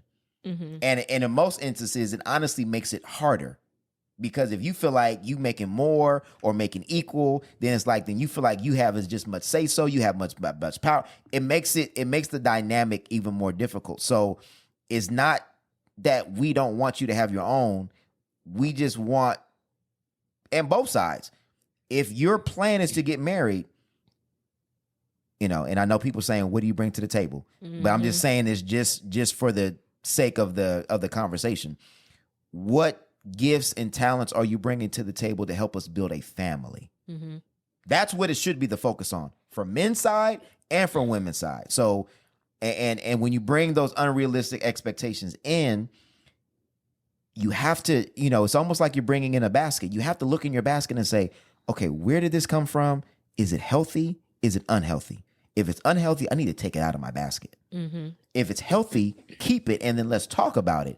What are your expectations? What are my expectations? Let's really talk about our expectations. Because if it's my expectation, your expectations, somebody is going to be disappointed every time. What are our expectations? Like, again, I remember, when we first got married, I thought we clean up on Saturday. She thought you clean up on Sunday. There was disappointment. Just because we didn't have a conversation on what day do we think that we should clean up. I grew up cleaning up on Saturday morning. She grew up cleaning up on Sunday morning. So I'm mad because we ain't cleaning up on Saturday. She mad because we ain't cleaning up on Sunday. When all it was is, okay, what is our household going to look like? Getting out of the expectations that society puts on you. Like, and it's hard for us to do that personally. Well, or just what you were conditioned down to from your family. Yeah, that. Yeah. So it's so much more to it that I feel like as we learn it, it needs to be taught to the next generation because I went into it very blind. You know what I mean? But and I would think most of us have gone in naive and blind, for sure. Very naive and blind, but I feel like I had enough tools and I had enough, like, the foundation of our friendship where it was easy for us to, like, we can be transparent and open with each other. Like, a lot of people, I feel like, don't make it because they, it's hard for them to have those transparent conversations. Like I said, I know couples who they don't even know how much they partner make, and they don't even like they don't know nothing, you know. And it's like, well, why are you not having to go? Well, I don't, like you can't talk to your partner about that. So it's like I think that like now that I'm talking to other people, I'm noticing that is what had got us through all of that. Was it's like we could talk about anything, having the openness. Yeah. You know what I mean? Like we could talk about anything. So if you could talk about anything, you could get through anything. Yeah. Yeah. And for some people that can't talk, again, and some of it is, and again, this is such a deep conversation. I really want to have a therapist on it, but some of it is like, I just learned a term the other day. It's CPSTD. CPTSD. What? PTSD. Yeah. CPTSD. Okay. So I think it's like a complex. So it's not, like PTSD is more like trauma trigger, whatever, things like that. But it's more complex than that. Like it's more geared for like childhood, like during your childhood dealing with that. So you may not be willing to talk to your partner, not because of what your partner did, because of something that a trauma response that you have been taking from something that where you grew up at, where you were not safe to be able to have a person to talk to. So you've been conditioned to not talk to nobody, to just, sweep it underneath the rug, which, and I'm not a therapist and I don't want to point it out in Will's and Jada's marriage, but you can tell that things from their childhood they brought on. Because I think Will in his book talked a lot about the traumas and the stuff that he saw with his dad. And you know what I mean? So it's kind of like you're trying to right those wrongs, but you're maybe righting a wrong that's not even prevalent in your current situation. You're anticipating it to be wrong. So you're like, I'm not going to let that happen in my marriage. But it's like, but who's to say that it was ever going to happen in the first place? So it's whew, boy, oh boy. Deep. We gonna get even deeper with the Jeezy conversation. Lord, where we at? Yeah, we with the Jeezy. We had a dang, we already at an hour and 20. Well, it was a good conversation. It was. Okay. You gonna have to give me the preface on the Jeezy while I'm pulling up the clip. Well, with Jeezy, we all know that he filed for divorce from Jeannie Mai, and he was recently on the Tamron Hall show, and he's also releasing a book. Everybody releasing the book. Everybody got a book coming out. But he's releasing a book, and he was kind of just giving the backstory on what he's been through and his mental health. Which I think is a very important conversation. Definitely. All right, let's get that clip up. Right. Writing those words about the anxiety and freeing yourself from the stigma, how did that make you a better person? Well, I learned that vulnerability is power. It's power. And I learned that I thought something was wrong with me, right? Because you're thinking I come from poverty, this is how it is. I didn't understand like trauma and all these different things. So as I started to get the wordage for it and started to understand and grab tools, I started to become better. And I started on my journey, and that's why I'm expressing it and putting it in the book, because I didn't know I was depressed for like 8 years of my life straight. You know what were you feeling during those 8 years? I mean, like you wake up and you want to go back to sleep forever, you know? and I was leaning into my vices. I was leaning, and that's what street life does to you, you know what I'm saying? And it's like once you lose 200, 300, 400 people, like gone forever, you get numb, right? And I wasn't able to get in touch with my emotions, and I was wondering why. Thank God for my kids, but it was a time where I was just cold. That's when I was young, Jeezy. So right. Writing those. That's deep. Very deep. I don't know when this journey happened, because again, I ain't read the book. I don't even know if it's out yet. But do you feel like this healing journey could have had something to do with him ending his marriage? Absolutely. I can see that too. Absolutely. When you become numb and when you become emotionally unavailable, and when you are in a situation where, kind of like we were saying before, you're easy to cut people off, that is the fight or flight response is anything that is hurtful, I'm cutting it off. Even if it has the potential to hurt me, I'm cutting it off. And I feel like I don't know the main reason of the divorce, but I feel like with what he said, if you're not at a space where you are able to be emotionally available and open and honest and transparent and vulnerable, even though he said vulnerability is a strength, we're also taught that with certain women not to be vulnerable because they will use it against you. So when he says vulnerability is a strength, sometimes it's easier to be vulnerable with a stranger than it is to be vulnerable with somebody that you're sleeping with. And that's why they say go to a therapist as a third party, somebody that's not connected. But honestly, I see it as the complete opposite.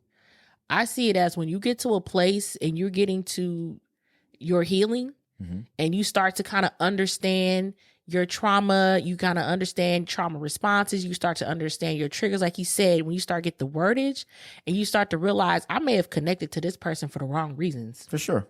I think that could be it. You know what I mean? Where you're starting to see like, this ain't it. And this is, you know what I mean? Like if you got married and then you start that healing process, this could possibly not be conducive, or again, like they like to say, serving you anymore. And you may have gone into it at a different space. So, I mean. Yeah, I can see that. I don't know when all of this transpired. But you know. if you got married while you were not healing, while you were still dealing with that, like I understand what you say, and I think that's a valid point. But could it also be that maybe this person is not being able to be there for you because of the fact you've been closed off? And you know, I kind of even think like the surface of what they even made the relationship to be, it was like, oh, we understand each other's culture. Oh, we understand this, we understand that. And not, do I understand him? Does he understand me? It was kind of like more like this kumbaya, Asian and black people can get together. We can make a beautiful baby and we can figure it out. And like, you know what I mean? Like more or less for sure. And not like you said, not connecting on values, and maybe he married her looking for an escape, looking for somebody to, I don't know. I mean, until he speaks on that, I don't know what the real reason was, but I just feel like men we've seen it again. And the Will and again, that's why so many men have been commenting on the Will Smith thing. It's like that is one of our biggest fears. Is opening up, being transparent, and then being hurt by the person that we are opening up to, especially a woman, because it's like you're giving her the keys to everything, to your heart, to your resources, to whatever, to your time. And for that woman to then not acknowledge it or to not honor that and to hurt you with it, then conditions you to say, well, I'm not going to allow anybody else to get that close to me ever again. And I'm never going to allow anybody to hurt me like that ever again. So then I think that's people.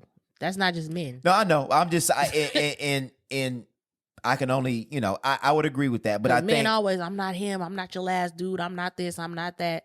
Like true. But I think women being closed off. I think women are more forgiving in that space. Absolutely. Than men are. I think men, if they get hurt one time like that, it's over. It's a wrap. It's over. Look at Drake. It's a wrap. Like they always say, if a man is vulnerable with you, and if you do not acknowledge that, he will shut down, and you will never, I ain't gonna say never. It would be very hard for you to get that version of that man ever again. No, anybody, not you. Anybody. Yeah. And that's sad. And I think a lot of women don't have a lot of empathy for that, just because we spend most of our time going through that over and over and over and over again. And we bounce back and we keep going. You get what I'm saying? So it's like, I think a lot of women don't have empathy for men who are like, I was hurt by somebody. Like, I mean, not to invalidate it, but I get why some women don't have the empathy for that. Yeah. Or a lot of men spend most of their time being the one doing that to people. And then now it's like, I'm ready to settle down, and I tried to do it and I got hurt one time, but you've been out here, you know, leaving bodies in the dust for a decade. Like, so, I mean, I get it, but more so, I just really, I really could connect with what he was saying as far as finding the wordage for what you're actually going through. Because I said it off camera, but I feel like a lot of people are trying to say like, everybody got anxiety now, everybody depressed now, like it's becoming a trend. No, people are actually finding the wordage to apply to what they've been going through for, like he said, 8 years of being depressed, and you don't even know that. You know what I mean? Because we look at depression as simply sadness, but somebody said it in the comments, like, Depression can be overindulging, overspending. It can be, distracting yourself from your problems, finding ways to distract yourself. It's so many different ways, hopelessness, irritability, all kind of stuff that I feel like it's a spectrum. You know what I mean? It very much is, because I know for me, it was like the irritability, you know what I mean? And that feeling of, if I'm not achieving, I'm not, it's so nuanced. Right. That it's like, when you start to realize some of these things that I'm going through, I'm not lazy, I'm depressed. Right. You know what I'm saying? Like, I'm not irresponsible, I have anxiety, and it's turning into avoidance behavior. When you don't have that type of wordage and definitions, it's kind of hard to navigate. Right. And when you start to get them, it's like, oh, that's what that is. Executive dysfunction, all these different things. Like, we didn't learn about none of this kind of stuff. Right. So I really identify with that. And I feel like a lot of people in this day and age, with the age of information, can identify with that. Yeah. And I think it's a slippery slope, because I think Black people have this weird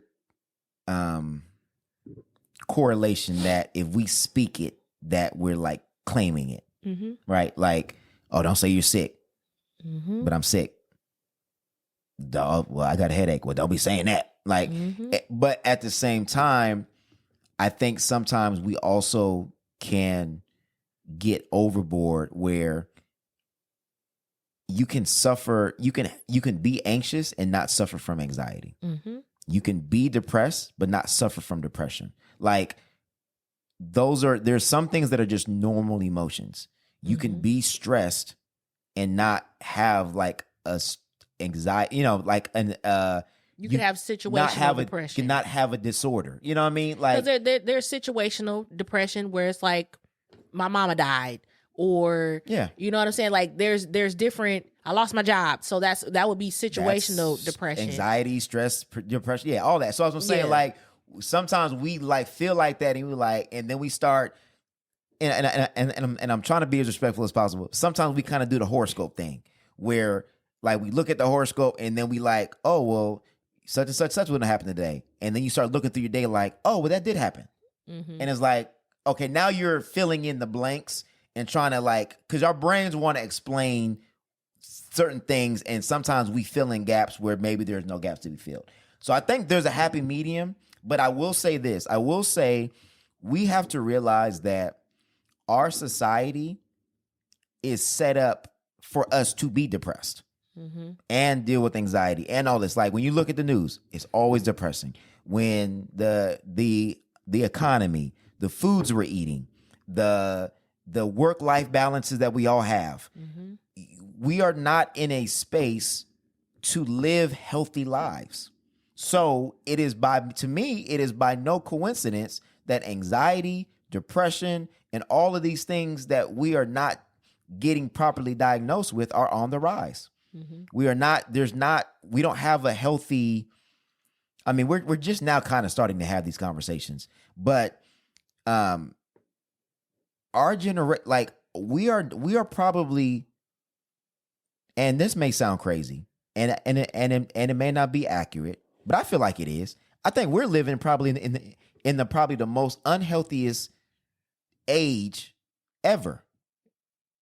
As far as, like, overall wellness. As far as wellness and, like, our life. As far as, obviously, our life expectancy is the best because we have the best house. But it's like, when you look at everything, we really do not know how social media, the internet, and all those things are affecting us mentally. We have some studies, but, like, we haven't really, like, delved into that. You have, like we talked about before, teenagers, kids that are growing up with this now. We don't know how that's affecting them. Phone usage, the foods that we're eating are definitely causing cancer. Like, cancer is that, like, I think there was some statistics that said, like, by, like, I don't know, it's 2040, 2050, 50% of the population would have had cancer at some point in time in their life. Like, crazy stuff like that.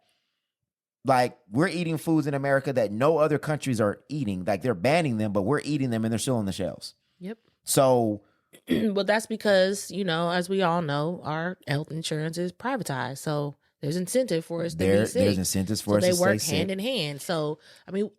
Yeah, and then you have like Elon Musk, the most richest person in the world, that is pressuring people to saying like working from home does not work, go back to work. Like you had all these things are working against your mental, physical health. And that's not even including the subset of what we go through as black people. Exactly. So that's what I'm saying. On top of that, it's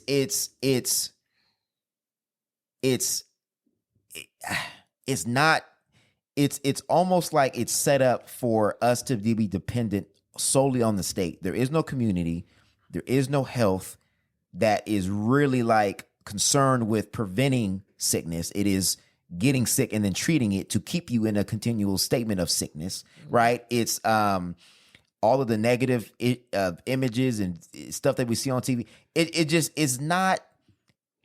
When I look at society, is it promoting being the best version, the positive, healthy, centered version, treating your mental, spiritual, physical? No, it's not. I think I was watching a documentary on Netflix and it was about the blue zones where people live to like 100, like everybody in that area. Like there's areas where people live to like 100 and there's still no dementia, very active, you know what I'm saying? Yeah. And everything about where they lived was about they had community. Yep. They had some type of, spiritual, connection. Yep. What they eat, they still eat like very much, not the standard American diet. Every single one of the blue zones, people eat Mediterranean style diet. And it just, the physical activity, because a lot of them still do like you said, physical work, and they walk everywhere, like their lifestyle. Like, so it was so many different things. And these people is living to 100 in all these different areas and they all have the same type of connections of what they do. And it's far, far away from the standard American capitalist living and standard American diet. Yep. So, I mean, that just tells you right there. Yeah. So back to your point when you're saying putting names to it, putting like a verbiage to it and being able to not claim it, but being able to name it. I think that is very important. And I feel like there shouldn't be any shame in naming it. Because naming it is the beginning of changing it. Like literally, you cannot change what you do not know. Yeah. You know what I mean? Because you can't get the tools that you need without naming it. Yep. Yep. You get what I'm saying? Like you are going to continue, like I said, I struggle very bad with negative self-talk, but it's because of the things that I was going through with for so long that I didn't name, that I named it something else that was negative. You get what I'm saying? Which, I mean, obviously what I was going through was coming with negative outcomes, but it completely changed the way that I looked at myself. You know what I'm saying? Because it's like, oh, that's why. Because, as Black people, as Black people in our culture, the way that we motivate ourselves is rooted a lot in tough love, shame, fear. So when you're not achieving the way that you should, or, the standard that we have as a community, it comes with a lot of shame. That's true. You know what I mean? And then, of course, when you say, well, it's because I have anxiety, it comes with even more shame because mental health is, you know what I'm saying? There's such a stigma with that too. So it's like, I don't know. I'm just glad we're in an era where you can put a name on it.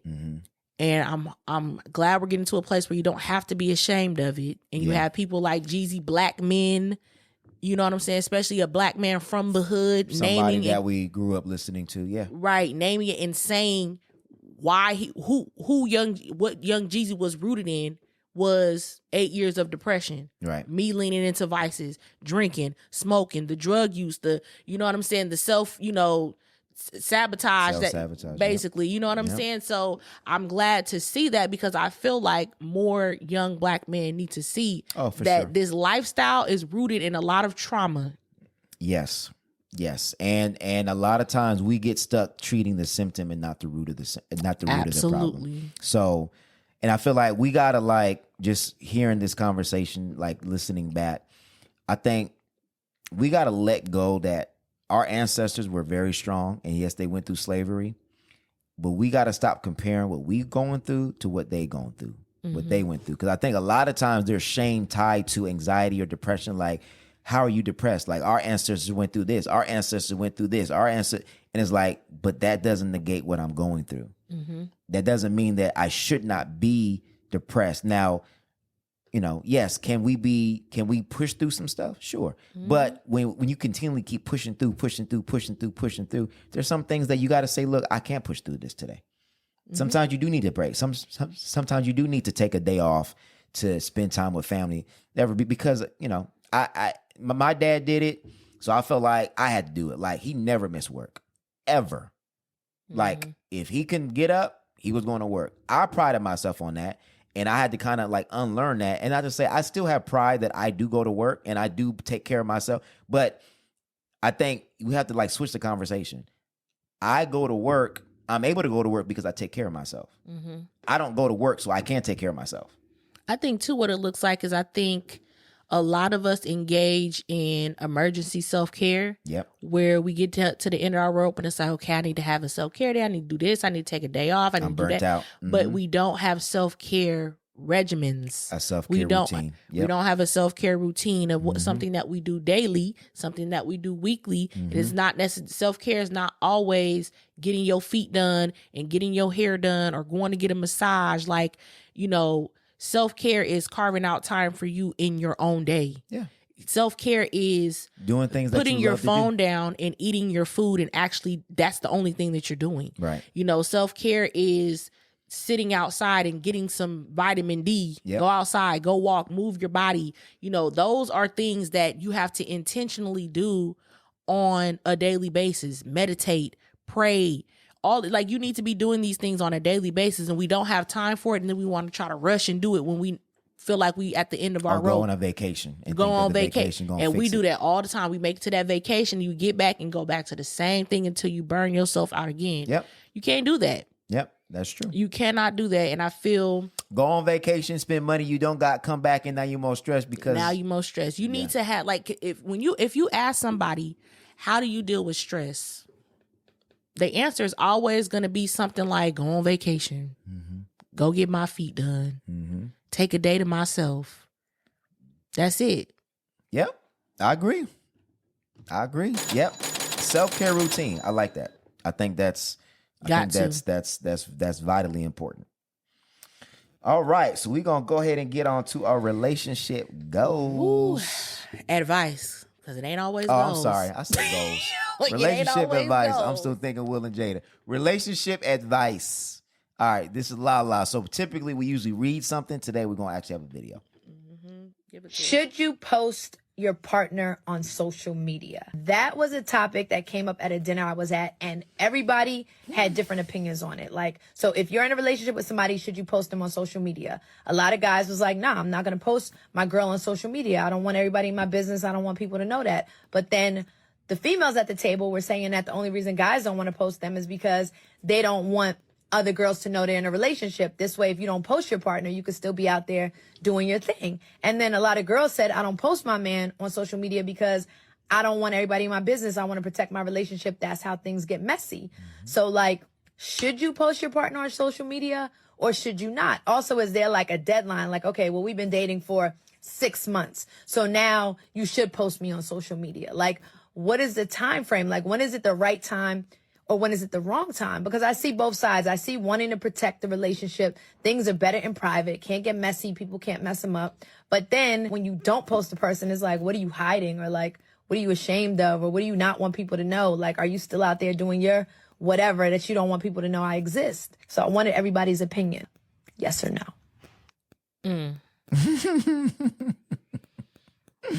Okay, let's start off by just giving our yes or no answer, and then you could give your reasoning. Yes or no, should you post your partner on social media? It's more complex than that. I can't give a yes or no answer. You can't just say yes, you should, or no, you shouldn't. Okay, I'll say no, you shouldn't. Okay. But it's more complex than that. My answer would be yes, you should. Okay. What's your caveats? Because I have it's not a black and white answer. I agree. It's not black and white. But it's better for the clips. It is better for the clips. So I'm gonna stick with the no, you shouldn't, but I'm gonna say why. So the complexity is I feel like you should not have to until actually I ain't gonna say you shouldn't have to. You should just let it be known that you're in a relationship. That's what I feel like the caveat is. Do you need to post them? No.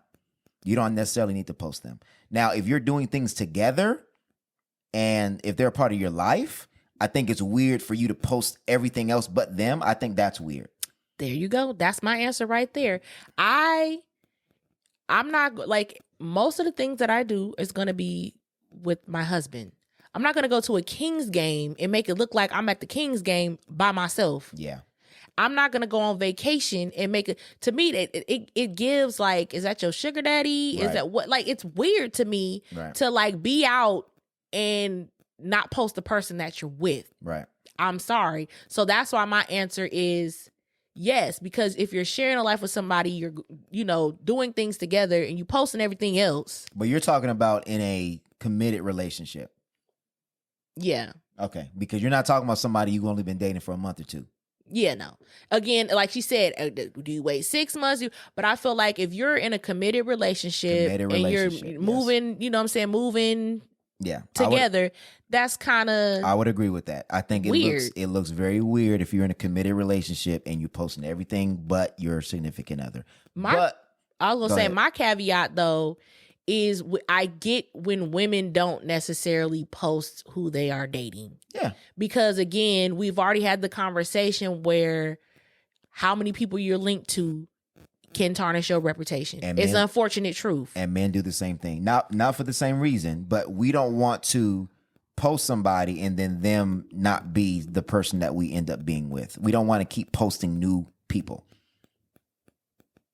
Do you see men usually posting women that they date?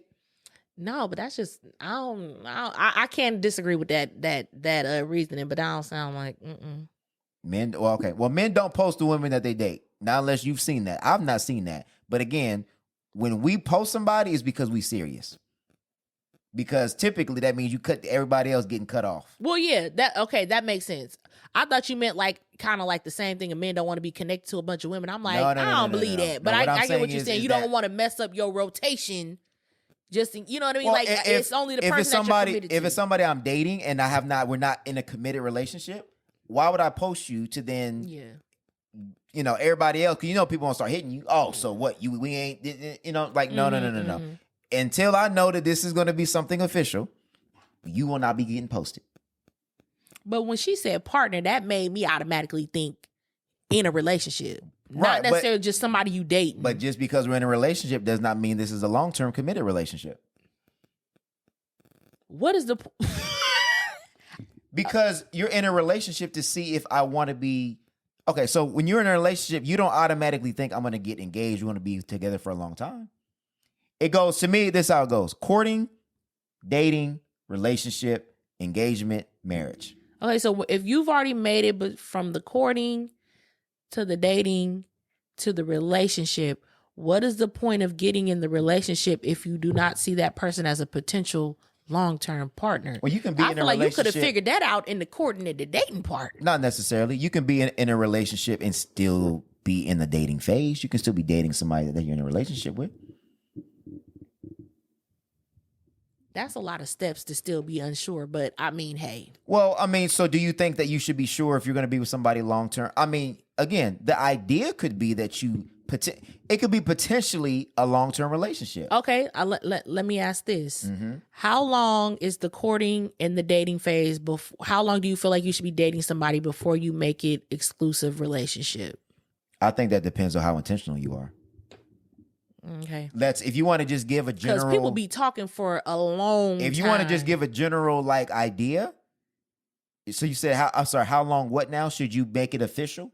Yeah, if you said it's courting, dating, then relationship. I would say if you are intentionally courting and dating, on average, you should know whether you're going to be in a relationship with that person. I would say 3 months.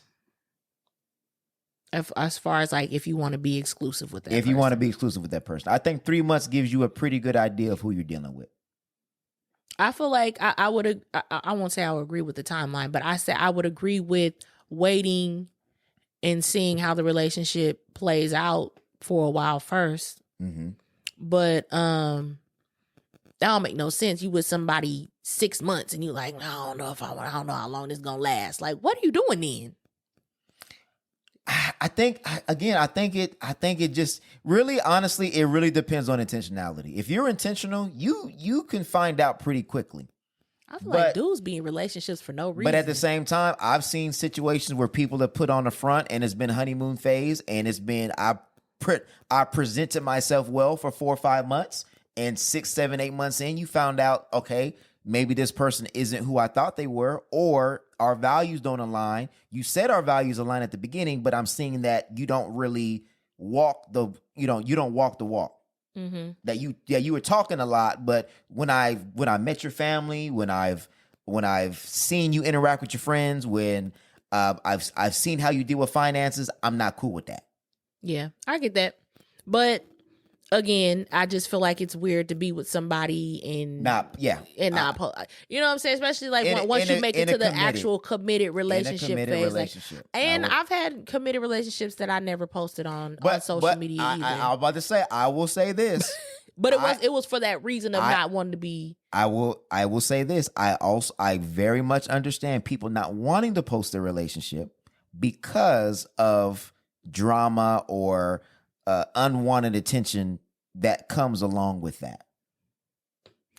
If I'm being all the way honest, anytime that I didn't post somebody, it was because I was not secure in what the relationship was. And I think that's why I feel the way about not posting somebody, because of course that's my experience of why I didn't post them. Like, yeah, we may have been exclusive, we may have been in a relationship, but we all know as women, when you're in a situation with somebody where it's like, you're not being consistent, you're not, like, you know what I'm saying? No, like, I totally, it has to be a good, healthy, that. And a good, solid relationship for me to actually post it. And so I get what you're saying as far as not being able to see it. You know what I'm saying? Like, bro, you not. Well, I'm telling you, I've been in situations where I posted who I was dating, and a lot of messy cattiness stuff happened behind the scenes. Of people messaging her, sending her stuff that wasn't true.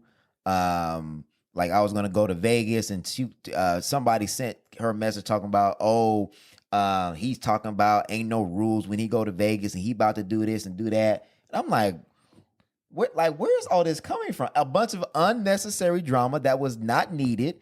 And they wouldn't have even known who I was dating unless they were posted. Okay. So, and I'm not saying that's in all situations. I mean, but I understand family can get involved, friends can get involved, people can start bringing up history, especially if you live dating him. Yeah, or you live in the same city and like, oh, you dating her? Oh, did you know such and such and such and such? Did you know that she used to date blah blah blah? And it's like sometimes when you just connecting with somebody, you don't, all that extra noise, you don't want to even hear all that. That's true. But on the flip side of that, I will say, like, when women be like, oh, I don't want to post him because as soon as you post somebody, you get embarrassed or this or that. Sometimes, like, if you're afraid to post him because you think somebody gonna come to you as a woman or whatever, you might need what to are hear you preserving? What are you preserving? Well, some of it you might want to listen. Like, come on. Some of it you might want to listen. I feel like sometimes, like, women be wanting to hide from the truth that he might be ain't shit. Yeah. Yeah. So like, you can't hide him for long, sis. Yeah. Or you know that you shouldn't be with that person. Yeah. Yeah, you know what I mean? It may be something behind it. That may be some of it. But yeah, I think that was a situation that I was in. It's kind of like, I don't even need to be trying to make this work any damn way. Because I'm like, if I'm really honest, I'm like, I've only posted one relationship on social media, and that was my husband when we was together the first time. Deleted him off, and then when we got back together 4 years later, it's like, well, damn, now we ain't got all them old pictures. The memories is gone. I will say that though, all the relationships that I've had in private have gone beautifully. Have gone like there's not been any issues. Social media could really ruin your relationship. Wow, I ain't experienced it. that. It really, I'm telling you, man, there be some people that be doing some catty stuff, man, be hearting all your pictures after you see you in a relationship, and then she asks, oh, well, why is she liking all your pictures? I'm like, bruh, you're adding another stress level to a relationship that is not needed. Dang, it's crazy because, like I said, I've said in the past, like I'm like cool with all my exes and we're like friends on Facebook, and I be hearting their pictures. Man, I'm telling you, but you some think people that be causing drama? Some people be, and it ain't like that at all. Yeah, some people, yes. No, I know on your end it's not, but what I'm telling you, but for some people, they are some, Facebook, Instagram, like there was a time where you can look on somebody's Instagram and they'll give you a history of all the stuff that they like. Mm-hmm. Yes, that will cause problems in your relationship. Because if you see somebody like your picture and then they look on your stuff to see what did you like, and then they see that you went on their page and started liking a whole bunch of pictures, there are people that will take that and say, well, why are you liking her pictures? Oh, that's my ex. Why are you still liking your ex's pictures? And that will cause, I'm telling you, that I've seen that cause arguments. Now you're making me want to ask, like, hey, bro. Now it's but now now it's an insecurity. Because you don't know that person that well. So yeah, what you're saying may be true, but what you're saying may be a lie. But I'm liking the kids' pictures, the family pictures. That like, come on now. That's a little bit different. If we talking about liking thirst traps and you know what I'm saying, like you leaving comments, like looking good. You know what I mean, like that kind of stuff will cause. Because really, the only thing that's needed to ruin a relationship is just a little seed of doubt. Yeah, that's facts. And especially at the beginning, like when you trying to build that trust, if it look a little crazy, some people be like, "Yo, I ain't dealing with this because this happened this happened before. I'm gone, and you cheated, and I got cheated on with the ex that was cool with. It looks too much like this situation. I'm not dealing with it." And that could be a good or a bad thing, but I feel like for me, I've always said if I feel uncomfortable, I feel like if I start to I'm questioning myself too much and I'm starting to get back into that space where I'm being triggered by this, like I gotta go. Like, you know what I'm saying? It might not necessarily be what you're doing, but the behavior, it's not really building the foundation I need to be built to where we can have trust in a relationship. So what's the point? Like you might not be, cheating or you might not be dishonest, but this just how you move. It don't work for me. Right. So imagine if you are dealing with somebody that their ex is not over them and they are jealous that you are now the new girlfriend and they start sowing that doubt. Or vice versa. Because dudes be doing it too. I've seen situations where ex-dude will hit the new dude. Oh, how do you know such and such? Oh, you didn't know that used to be my, and just sowing again is really just sowing a little seed of doubt. And I can say I can testify to that because I'm gonna be honest. When me and my husband was broke up for that 4 years, I feel like me and him was always still kind of cool. But I feel like as soon as I was like dating somebody, like, bruh, now you calling my phone? Now you calling me at 11 o'clock? What's going on? You never call me at 11 o'clock. Cause we be testing the water, nigga. You texting me. We testing the water. Now you really want to extra be my friend now. What's going on? We gonna see if you gonna pick up. And it'd be funny because I would always wait. It's crazy because I would be like, oh yeah, me and Mike's cool, but we it's not like that. Nothing, what I'm saying? Like I don't really talk to him like that.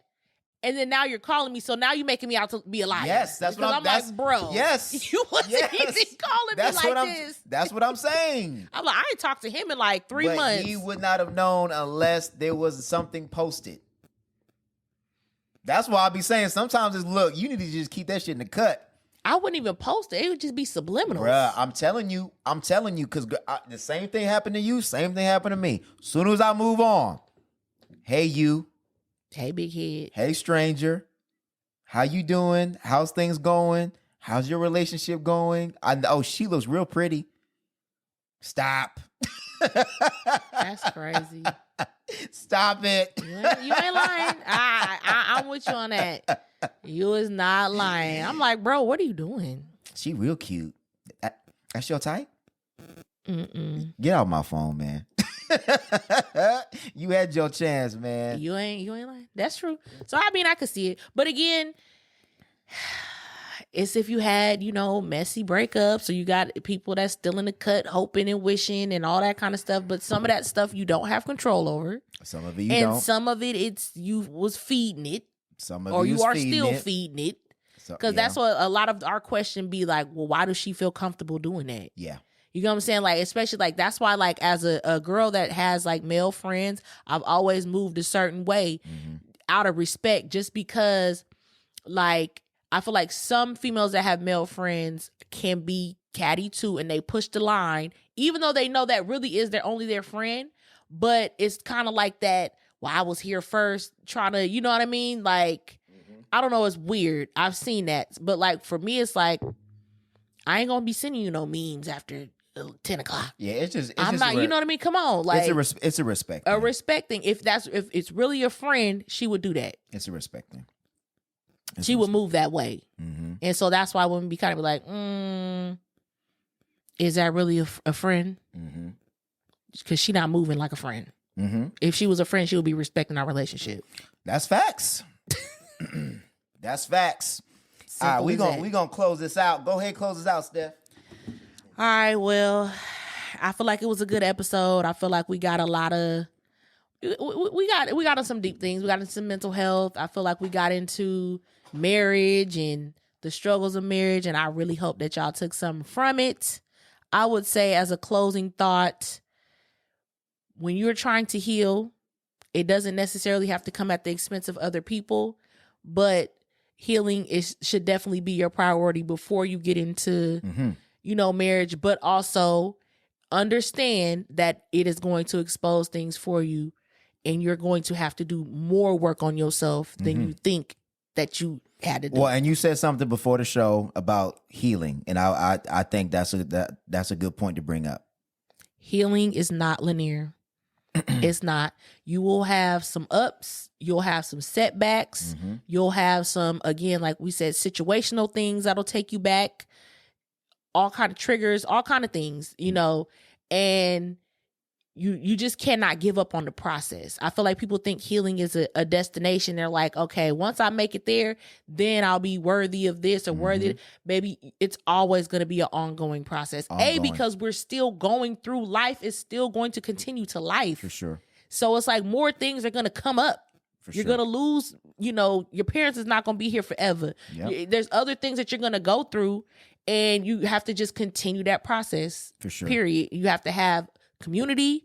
You have to have tools. Get you a therapist, a wellness coach, a fitness coach, a financial coach, a mentor, whatever. You have to stack the deck in your favor, because life is not easy. Yes. Yep. Period. Yep. Love it. Love it. Love it. All right. Music. We gonna create a playlist, man. So I feel like sharing music is a love language, man. You remember the mixtape eras? Making mix CDs. Yes, it's a love language. So this is our gift to y'all. So we gonna create, me and Steph gonna pick a song every episode, and we gonna just add it on. Okay. Maybe we'll do, I don't know if we'll just do one playlist or we'll do like an R&B. Yeah. R&B and rap. So we'll pick one R&B, one rap, and we'll add it to the playlist. So my pick of the week, and we just started it, so I don't think Steph has one, and that's because I didn't let her know. But I love R&B, underground, EPs, things like that. So my man Aaron Ray, Phases 3 EP, and I always do this because people are like, well, what's a song off the EP I can listen to? Wait So Long by Arin Ray. Go check it out. Hit my inbox. Let me know if you like it. I feel like music is a love language, and I'm a vibey guy. I like the R&B. So check it out and let me know how you guys think about it. But Steph closed us out, and I think it was a great episode, and she dropped some gems on us, and I totally agree with her that healing is not a destination. It is an ongoing process that will change with the seasons and with the time. So absolutely. All right, man. Episode 64. We'll see y'all, and we appreciate y'all that have been listening to us at work, driving and all that. And hopefully this 2-hour episode gets y'all through the workday. We out.